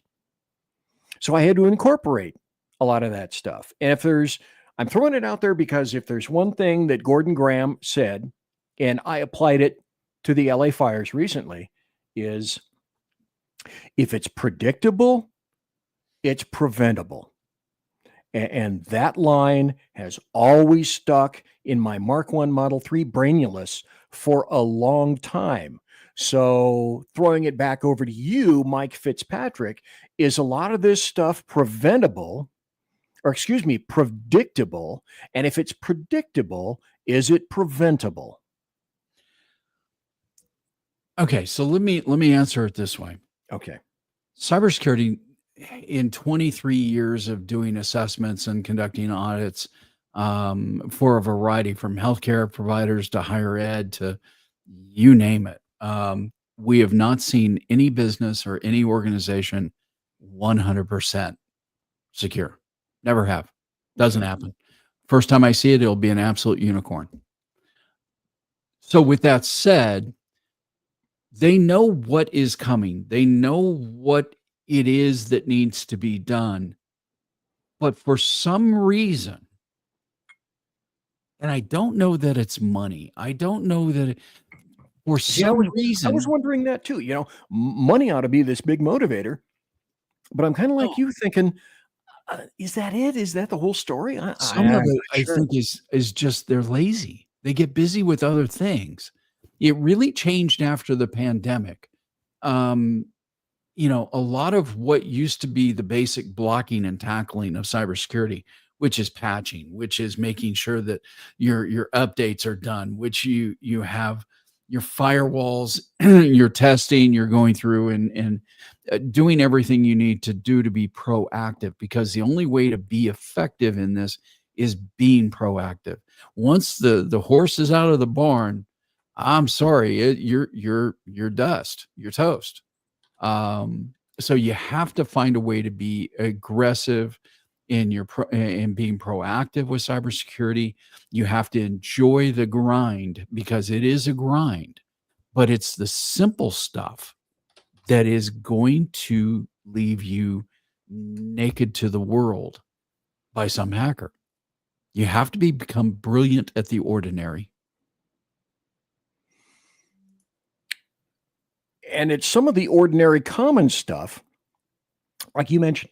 It's funny you should mention that, because I was always a big believer in the fundamentals. I was in training for years, literally decades. And I used to go back to my earliest reference was to Vince Lombardi. And his shindig was blocking and tackling. If we can't block and tackle, we can't do the fundamentals. If we can't do the fundamentals, we can't be expected to do anything else. And I did that with regard to who I trained up as an instructor, who I wanted. I wanted people that were that had an innate ability and aptitude to express themselves in driving, in EVOC, emergency vehicle operations course. I want you to be a good presenter. I want you to have passion. I want you to show me that you're going to show our customers, who are our deputies and our fire personnel that we're teaching emergency vehicle operations to. I want you to show them that you have the passion, because when I hire you, I want you to be, it's like Marshall McLuhan, the medium is the message. You're the medium. I want you to have a great medium. You're the medium, and I will give you the message. In other words, if you're a crappy driver, I really don't want to have anything to do with you. I got enough of those. But if you're a pretty good driver, I'm going to make you a better driver. And on top of that, you have the ability to express yourselves. So having that ability, being a risk manager, knowing this information, having it within your possession, and then somehow you actively decide that you're not going to consider it, that has always befuddled the crap out of me. Because when you say Mike Fitzpatrick, all that stuff is right in front of everybody, and you tell it to them a million times a year. It's always under the guise, we'll get to it later. Or you'll go through, and we see it in the assessments year over year. I mean, a lot of our clients are with us for, on average, I think it's 9 years our clients spend with us. So we see them grow and mature with their cyber programs. We also saw what happened after the pandemic and everybody was working remote, and patching went out the window. That basic blocking and tackling, if you will, that has to take place every day, went out the window. It was not as regular as it once was. And it's these simple things. It really, cybersecurity doesn't have to be expensive or even complicated. It's like, okay, if you have important stuff, use encryption. If you're logging into something, use multi-factor authentication. Numbers, are you using modern firewalls within your business? Are you going through and actually doing your backups? Because are you testing your backups? Because quite frankly, about 82% of the times the backups fail when you need them to work. So there's simple things that you can do. Do you have policies and procedures? Are you changing passwords every 90 days? Are you using a password manager? There's simple things that you can do to harden your environment and make yourself a tough target. BZ, I've got this belief that if you have a sign out front that says protected by ADT and a sign on the gate that says beware of dog, probably 95% of the bad guys will keep on walking. Cheetah in chat before I go to break says people never clean out their caches. Guilty. Run cleaners. Delete old restore points. And are running 100 different things at startup. Windows is great at bloating himself. So that's Mike Fitzpatrick. I am BZ. When we come back, I started to get into this. That's where we need to go. That's what we need to talk about. I want to play this desperately because Mike Fitzpatrick sent this to me. I recorded it. I'm going to tell everybody about it again. So we're going to take a break. This is the final break. So now, man, if you guys got to go caca pee pee, now is the time to do it. Get a drink, come back. Look, I have my own right here. I'm going to talk about this at the end of the show. So you guys need to go ahead and do that. I'm BZ. Final break. Go. Conservative media done right. You're listening to the SHR Media Network. Welcome to River of Common Sense, where we cut through the noise of news and politics with a sharp wit and clear discussion. Tune in every Monday and Friday at 9 p.m. Eastern Standard Time for a refreshing dose of reality as we fearlessly tackle the tough topics with no nonsense, just pure common sense. Visit shrmedia.com to discover where you can catch River of Common Sense in action. He's here to amplify your inner logic. He may not always be polite. He may not always be refined. But one thing's for sure, he always tells it like it is.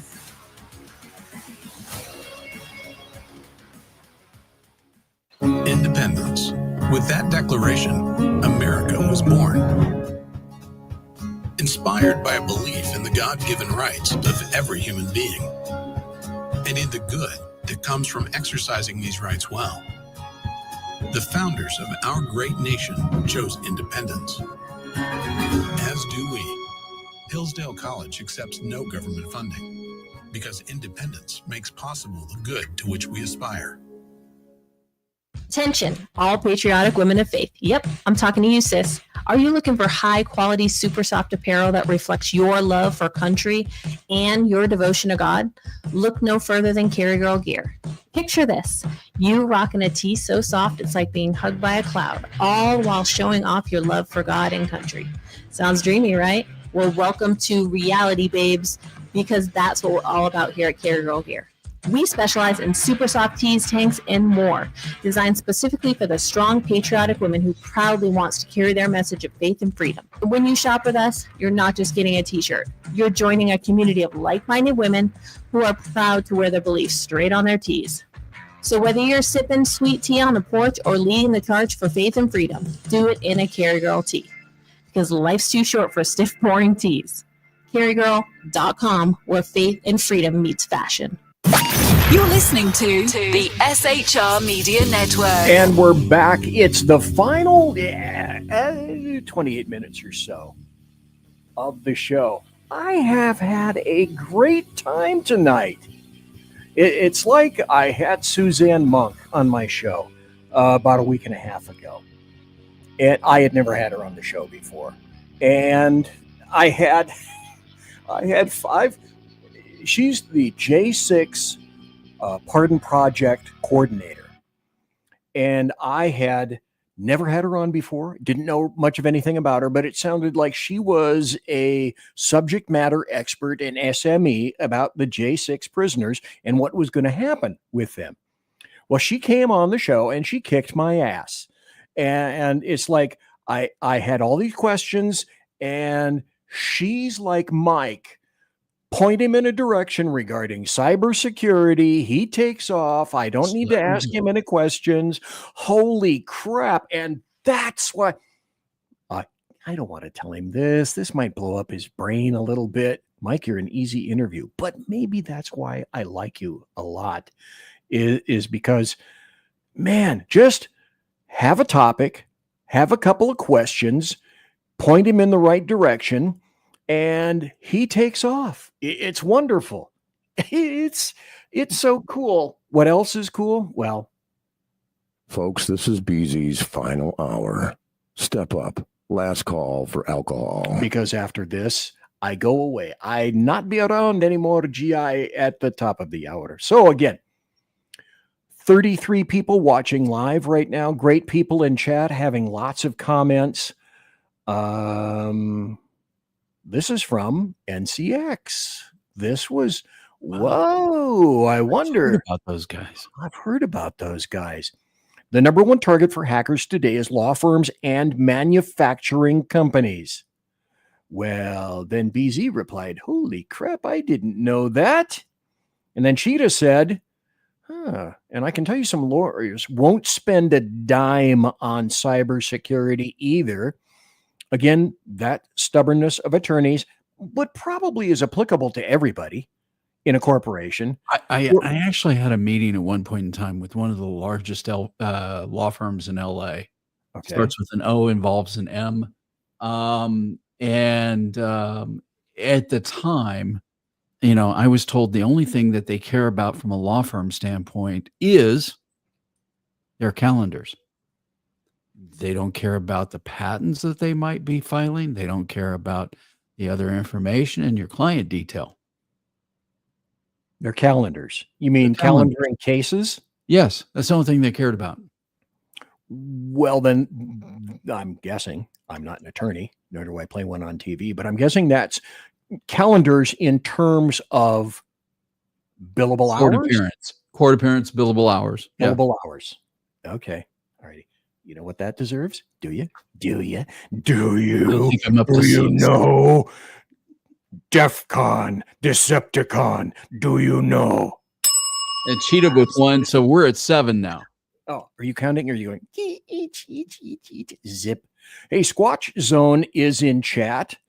And Squatch Zone says, and I know this to be true, he was the network admin of a casino. So, you know, if there's somebody that's in charge of maybe hundreds and hundreds and hundreds of thousands of dollars, it would probably be a network admin of a casino, because that shit can disappear like most riki-tiki, most rapidamento.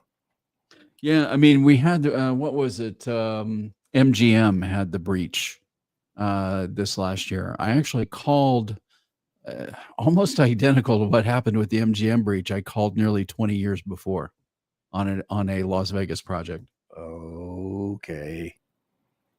But not like you saw any of that coming. No, it's pretty predictable when you see this stuff day in, day out. Yeah, but that is the first thing that you learn in risk management. Yeah, it is predictable. If you can determine something is predictable, cyclical, repetitive, you'll see it again. You know, like my law professor used to say when I was interested in becoming an attorney, Elton Long used to say in his class, never meet eyes with Elton Long or any law professor, because if you do, they'll choose you, they'll call on you, and you'll make a mistake. Anyway, he said, you'll see this material again. You will see this material again. I want to go back to this. Yeah, let's play this thing. Mike Fitzpatrick sent me this, and I cannot not play this tonight. A background again for those of you who just may have tuned in. In 2019, a transformer, electrical transformer, was seized coming into the U.S. by the federal government and Department of Energy. It originated from China. It was built in China. What they did is they found a hardware backdoor in the transformer that would allow someone to remotely switch it off in 2019 from China. On May 1st of 2020, during President Trump's 45 term, Trump passed an executive order called Securing the Bulk Power System. President Trump declared a grid security emergency. On the very first day of the Biden administration, that executive order was suspended. Let's see what this gentleman has to say. The summer of 2019, a massive transformer was seized at the Port of Houston by the U.S. federal government and the Department of Energy, put under federal escort to Sandia National Laboratory. This is during the Trump administration when we were serious about these things. Why? Why was that transformer seized? Why was it brought to Sandia? Came from China? Came from China. What did they find in it?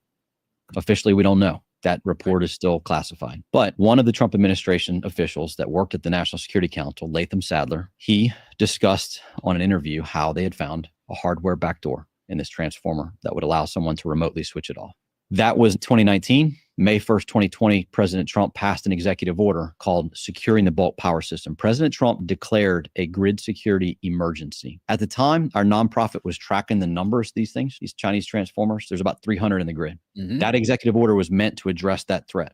On the very first day of the Biden administration, that executive order was suspended and the floodgates were reopened to the importation of Chinese transformers. We pulled the numbers 2 weeks ago, 492. Did you understand? And did you hear what he said? There are 300, folks.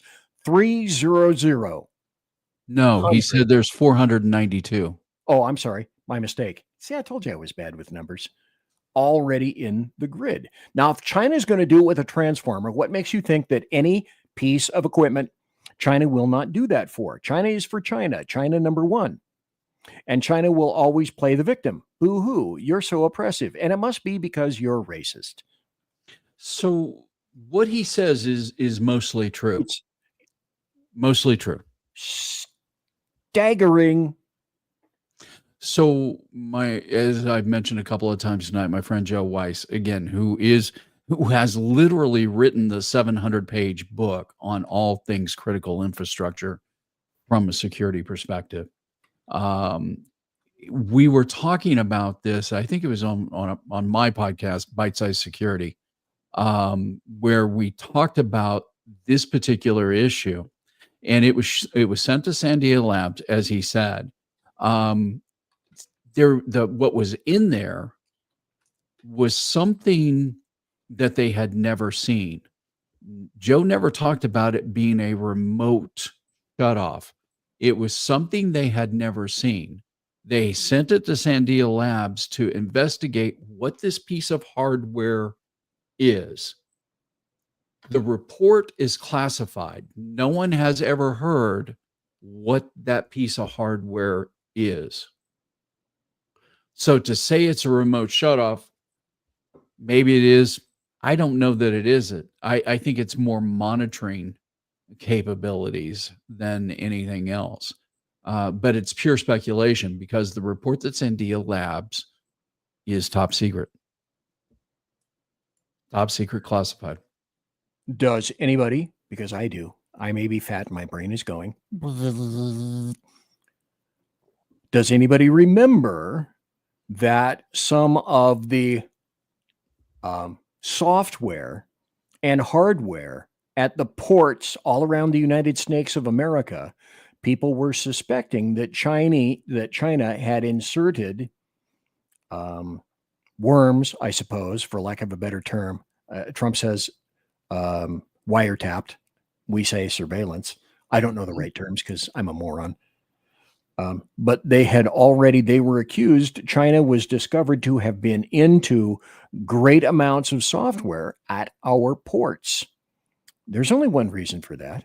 There's only one. Well, to get into our infrastructure is simply to kill us. There's no if, and, or but about that. And that's why it goes back to this. China's in our telecoms, period, end of statement. Now, a wise person that I've spoken to for a number of years once told me, but wait, BZ, talk to the hand. It's not just China that's in all of our telecoms. The NSA has been in all of our telecoms for a number of years. I used to work for the feds a long time ago in a galaxy far, far away. And then I came to my senses and worked for local agencies. But it's not just China that's in there.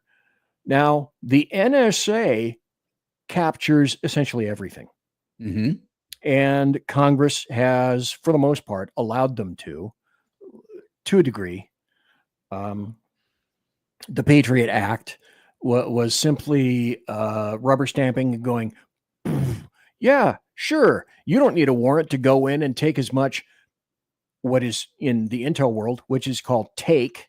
You can take as much take as you possibly want to. So it's, yes, China's in there, but with luck, the NSA won't try to hack us and bring us down and eliminate our power grids. Let me go to this. I might have time for about two more topics before we go. Yeah, the NSA, the intelligence group collects everything.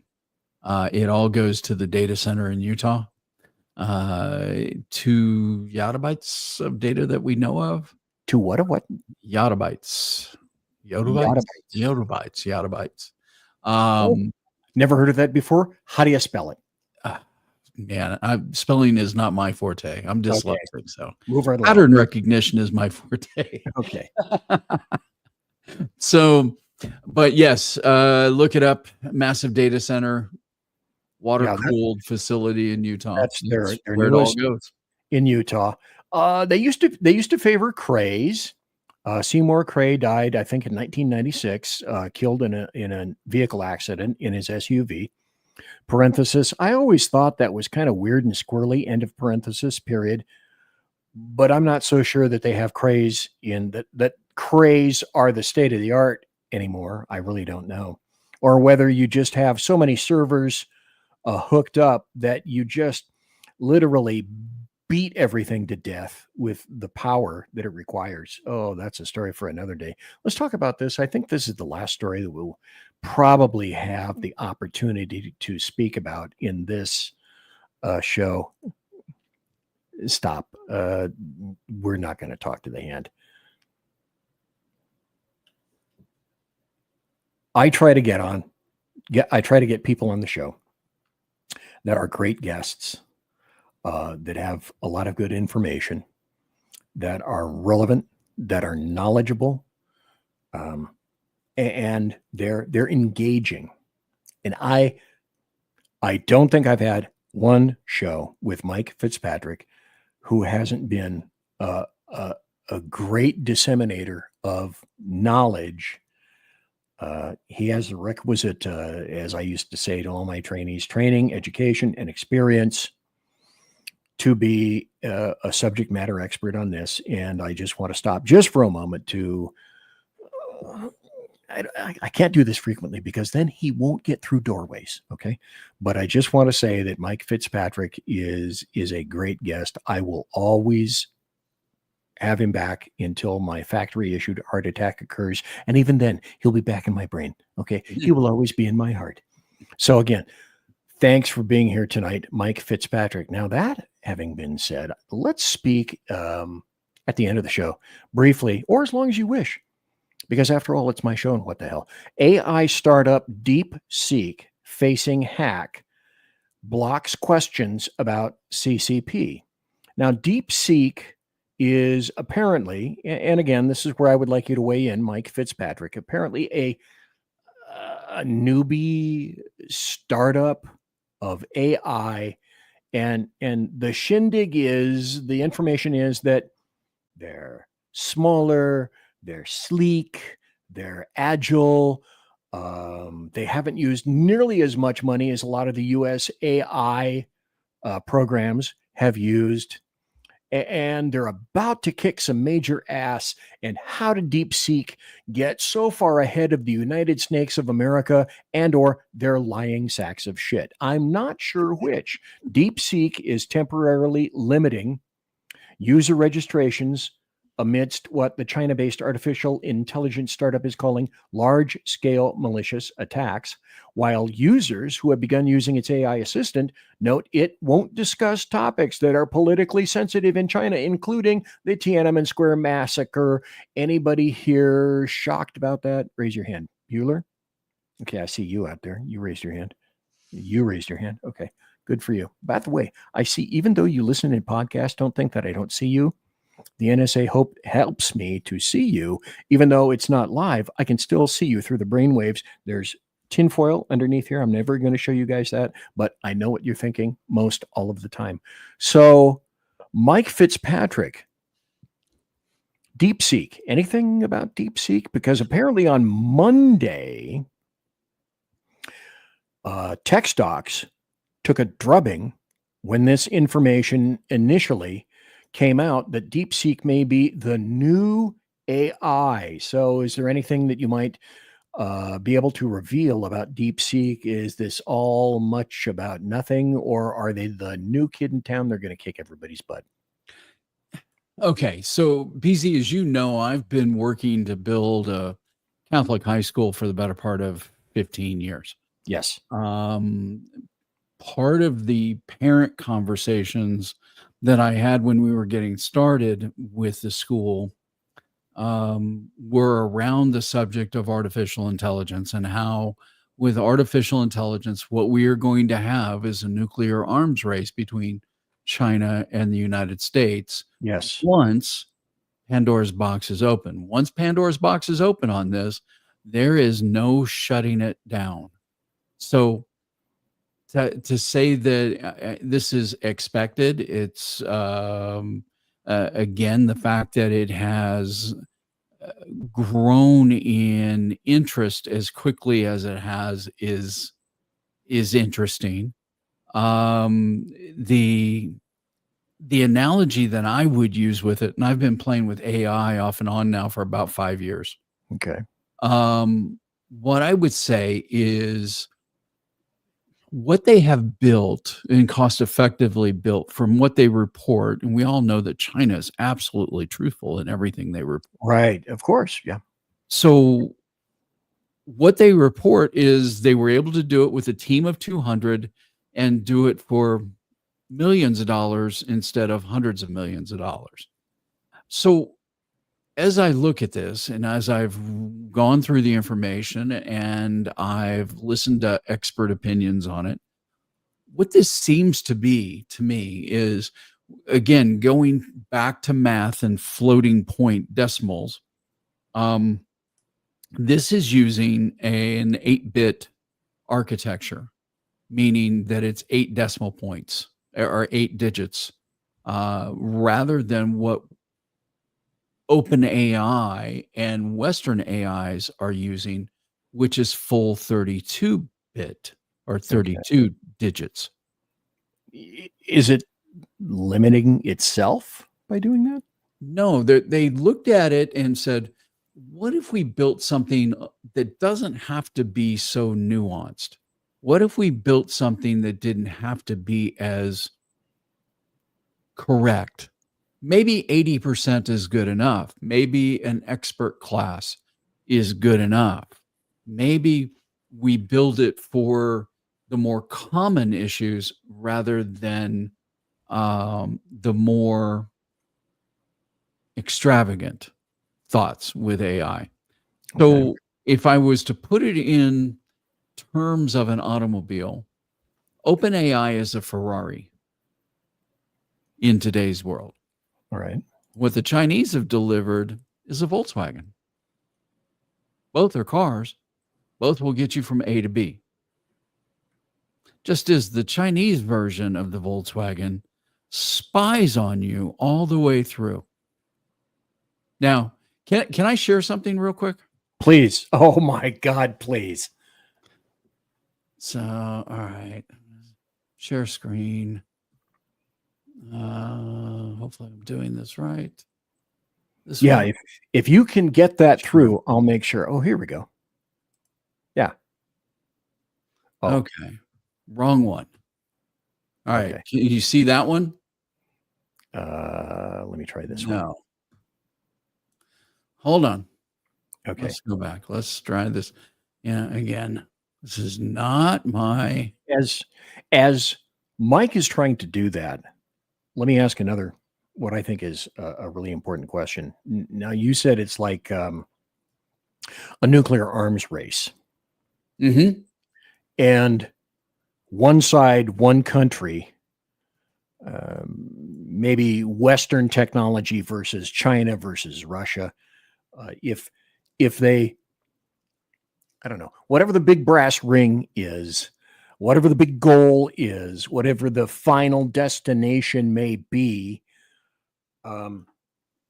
is whoever gets there for whatever country, whatever entity gets there first in terms of AI, will they have it sewn up and no one can compete ever again, kind of like they will? Like you said last time, Google did what it does, and Google, in terms of search engines, they got there first and they kicked everybody's ass, and no one will be able to really blow Google out with C4 or anything like that because they got there first and everything else is kind of minimalized. So it's an arms race. This is the question now. Whoever gets there first, they win, period, end of statement. Woohoo, that's it. We're done. Everybody else is toast. I don't know that that's the case. I think we're kind of in the horse and buggy time from 100 years ago. And there's lots of things that are coming, and there's going to be dynamic change. And I think it's too early to call a winner or a loser in this at this point. So, again, one of the things that I went to play with today, related to, let me find it here, related to DeepSeek, is really trying to understand its data collection. And so one of the AI tools that I use for research is a tool called Perplexity. Perplexity is really great for finding results across the web. And so, and putting it into a form that is really easy to work with and understand and get to the root of what you're trying to accomplish. Now, this is interesting. What I searched and what I looked for just disappeared. Okay. That's a scenario. So anyway, it is collecting data even when the app is not being used. So if you download this to your mobile device, so if you go BZ, so it looks like you've got Perplexity up. Yeah, I'm looking at Perplexity. I have not gone there, but that's what the initial screen looks like right there. Okay, so see where it says Pro in the box? Next to the little button there. So Pro right down here. Right there. Yeah, so click on Pro. Okay.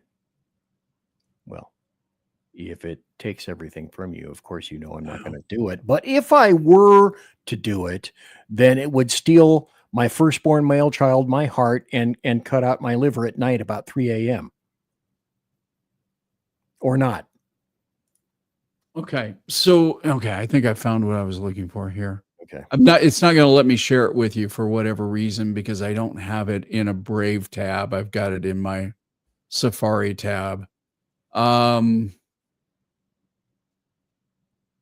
Right. I was asking it questions about TikTok and TikTok being need to be rewritten. So if they separate the companies, for TikTok, the data collection is so intensive and so exhausting that they would need to completely rewrite the application. So it doesn't matter who owns it. For me, it's about the data that they collect with TikTok. So I started down this path with DeepSeek. I always want to say deep fake, and asking the questions related to 8-bit versus 32-bit architecture. Why does this matter? So the 8-bit is lower precision, 32-bit is higher precision. So Ferrari versus a Volkswagen. In this particular case, as we get down to, as I'm scrolling through what I had before, floating points, okay, core precision used.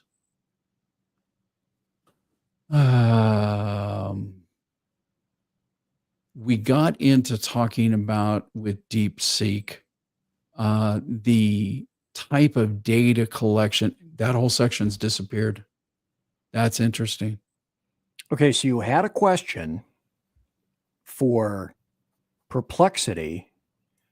You apparently got an answer. So in Perplexity, you can actually go through and utilize DeepSeek in Perplexity. Okay.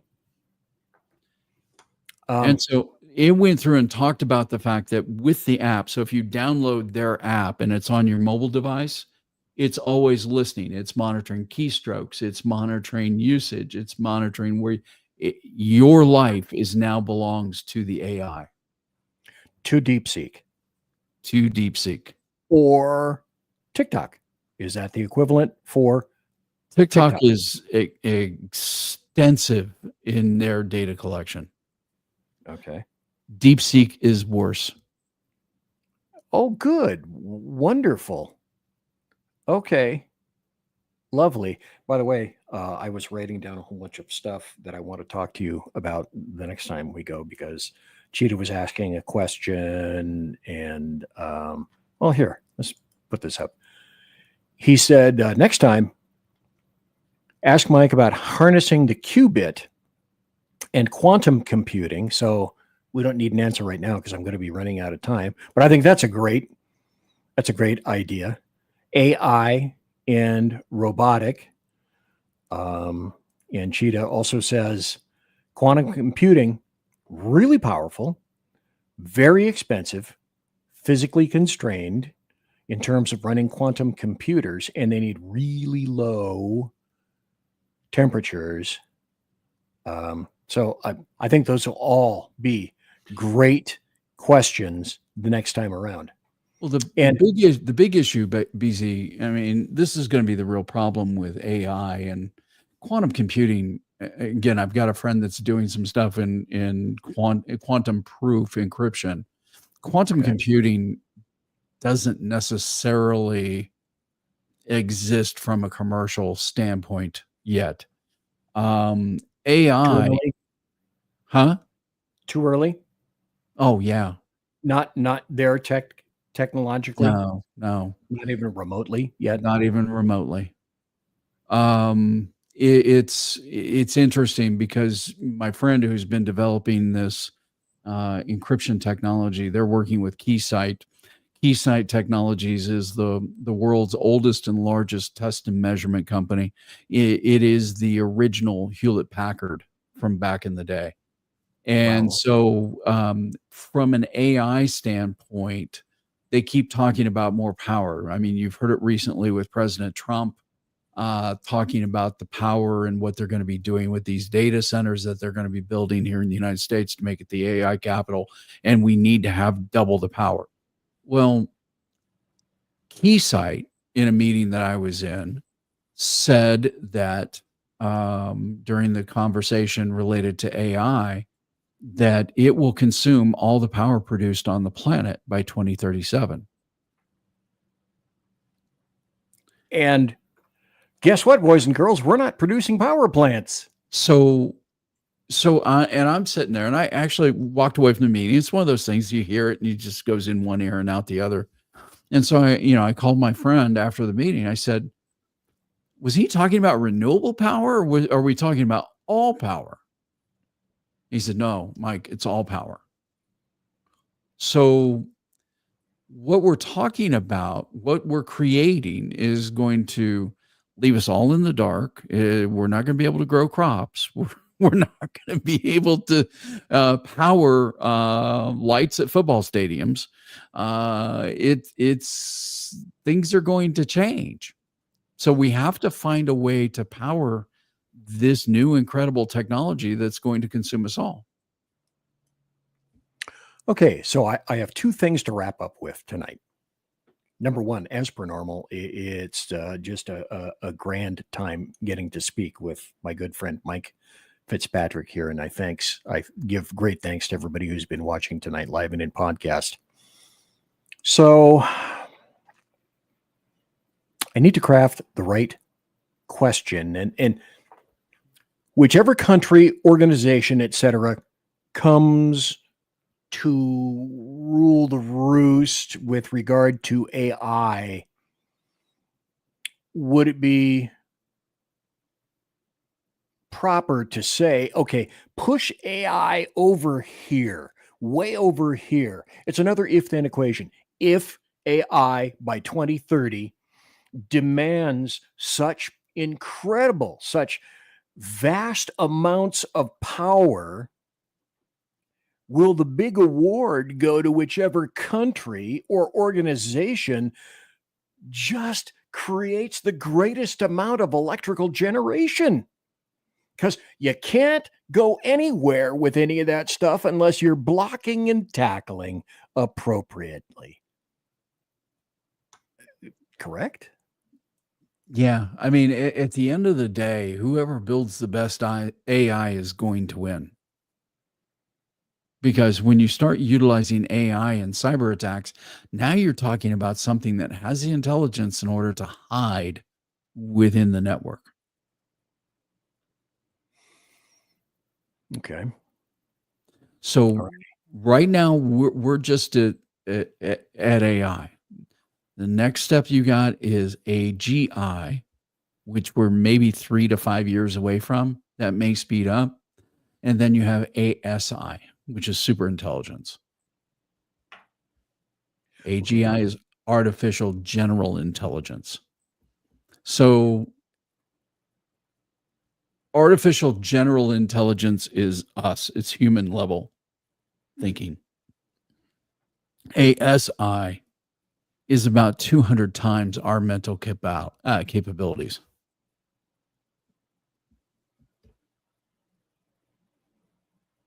Like I say, I'm writing all this down.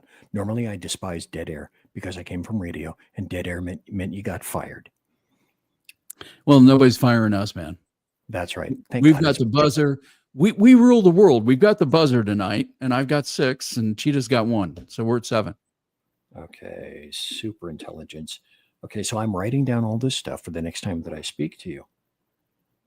I have one thing, and I'm not looking for a discussion, but I am looking to clue you in as to where I want to go next when you return, and how big a thing is this? Because if I'm not mistaken, I think I sent this to you. But to me, it seemed like, dude, this is an incredible break. And I'm not looking for a discussion. Just, put it in your tickler file that this is something that I would like to discuss when we come back. And that's this. Look at this, folks. Scientists and engineers. This is Bristol in the UK, University of Bristol. And the only thing I want to wrap up the show with is Mike's opinion on how potentially important is this. Not a discussion, just what do you think? Off the cuff. Scientists and engineers produce world's first carbon-14 diamond battery with potential lifespan of thousands of years. To me, that seems potentially earth-shaking. I'll repeat this again. Scientists and engineers, University of Bristol, evidently they produced the world's first carbon-14 diamond battery with a potential lifespan of thousands of years. We're not going to discuss the article, but just in general, does that shake you to the core or not in one way or another, Mike Fitzpatrick? To me, it looks like the Tesseract from Thor. But anyway. Okay. All right. Final. Okay. He went there. Tesseract from Thor is what that looks like. I hadn't anticipated that, but yes, the Tesseract goes to Mike Fitzpatrick. There we go. Final one tonight.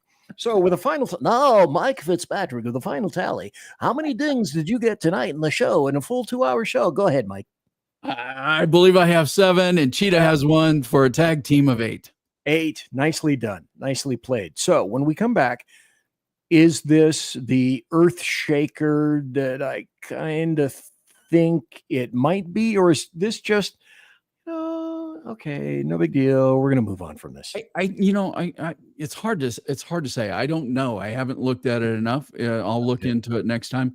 I think we're going to have to move out of the 1800s with wind and solar and into something that is a little bit more 21st century, 22nd century, from an energy perspective, given the needs of artificial intelligence and what it's going to take to power data centers. I think nuclear is going to become a real reality in this country finally. I did some, this is weird that you should mention that, but I did some investigation. I worked at one point for Rancho Seco. I did security for Vanguard Security at Rancho Seco.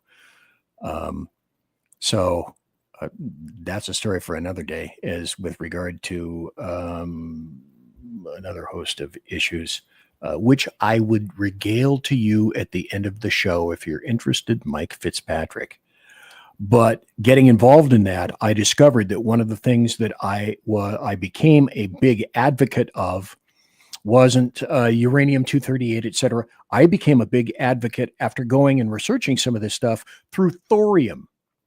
And then I went to all sorts of investigative videos on thorium, but that's a topic for another day. And so when do we have the ZZ Top conversation? Oh, wait a minute. Oh, I thought I had it up, but I don't. Damn it, Jim. Anyway, so hey, folks, behind the scenes, before we get there, Mike and I talk to each other and we play each other's songs. And I played for Mike the ZZ Top song, My Head's in Mississippi. Shuffling through the Texas sand, but my head's in Mississippi. And I told him that I recorded Status Quo at one time, and I'm going to play him some cool Status Quo songs at the end of this. Very cool. But yes, when I was 17 years old, I was a roadie for ZZ Top for 2 weeks. Okay. What about say that one time, if you would? Just in. New information from Mike Fitzpatrick. Go. When I was 17 years old, I was a roadie for ZZ Top for 2 weeks. If you go back and look at the ZZ Top Worldwide Texas Tour, which they did a documentary on Netflix to document that tour, that's the tour I was on, and it was Christmas break, and we were going through Texas. So friend of a friend, and ended up working 4 or 5 nights, I think it was. My responsibility was getting the Longhorn steer off the stage. And that, of course, prepared you for a world cybersecurity. of cybersecurity, because we each have our stories within us. Well, it's the old adage: if you mess with the bull, you get the horns. You right? get the horns. but we never said exactly what horns you would get. Train horns, the KLI Nathan 5 chime horns that are so difficult to get from earlier EMD locomotives. My God, BZ, where do you come up with this crazy crap? I don't know. Who knows? Out of my spleen, who knows? Thanks, Mike Fitzpatrick, for being here tonight. Anytime. Thanks to all the people that were in chat. And I think everybody has an idea where I'm going to be going right now.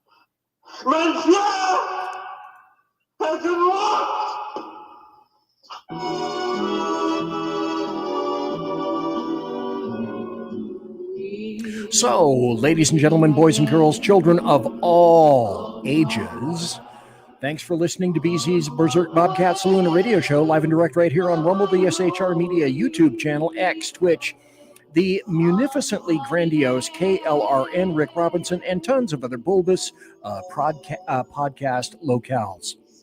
And I say this any number of times, and I said it then, and I'm going to say it again tonight. Promotional consideration by the Lockheed Martin Skunk Works, by Shure and Electro Voice microphones, and by the people that make my board, my mixer, the Aracus Arctop Blue 8, and of course by Pratt & Whitney engines, providing thrust you can trust. Tiaras are by My Little Pony. Also, thanks to my personal KC-135 Kettle One refueling team, with whom I shall be consorting in less than 10 minutes. Look, they made a mug for me. That's how much they love me. And I love you. I love Mike Fitzpatrick. Thanks for being in the show tonight. Thanks for living. You can live live and large. Everybody, God bless, take care, be safe. Sure. Everybody quiet down now and get some sleep. Good night, everybody. Good night, Mama. Good night, Ben. Good night, everyone. Good night, Mama. Good night, Daddy. Good night, children. Good night, Daddy. Good night, Elizabeth. Good night, John Boy. Good night, Jim Bob. Good night, Jim Bob. Good night, Jim Bob. What's going on? I was asleep. What's everybody doing? Good night, Good night, Jim Bob.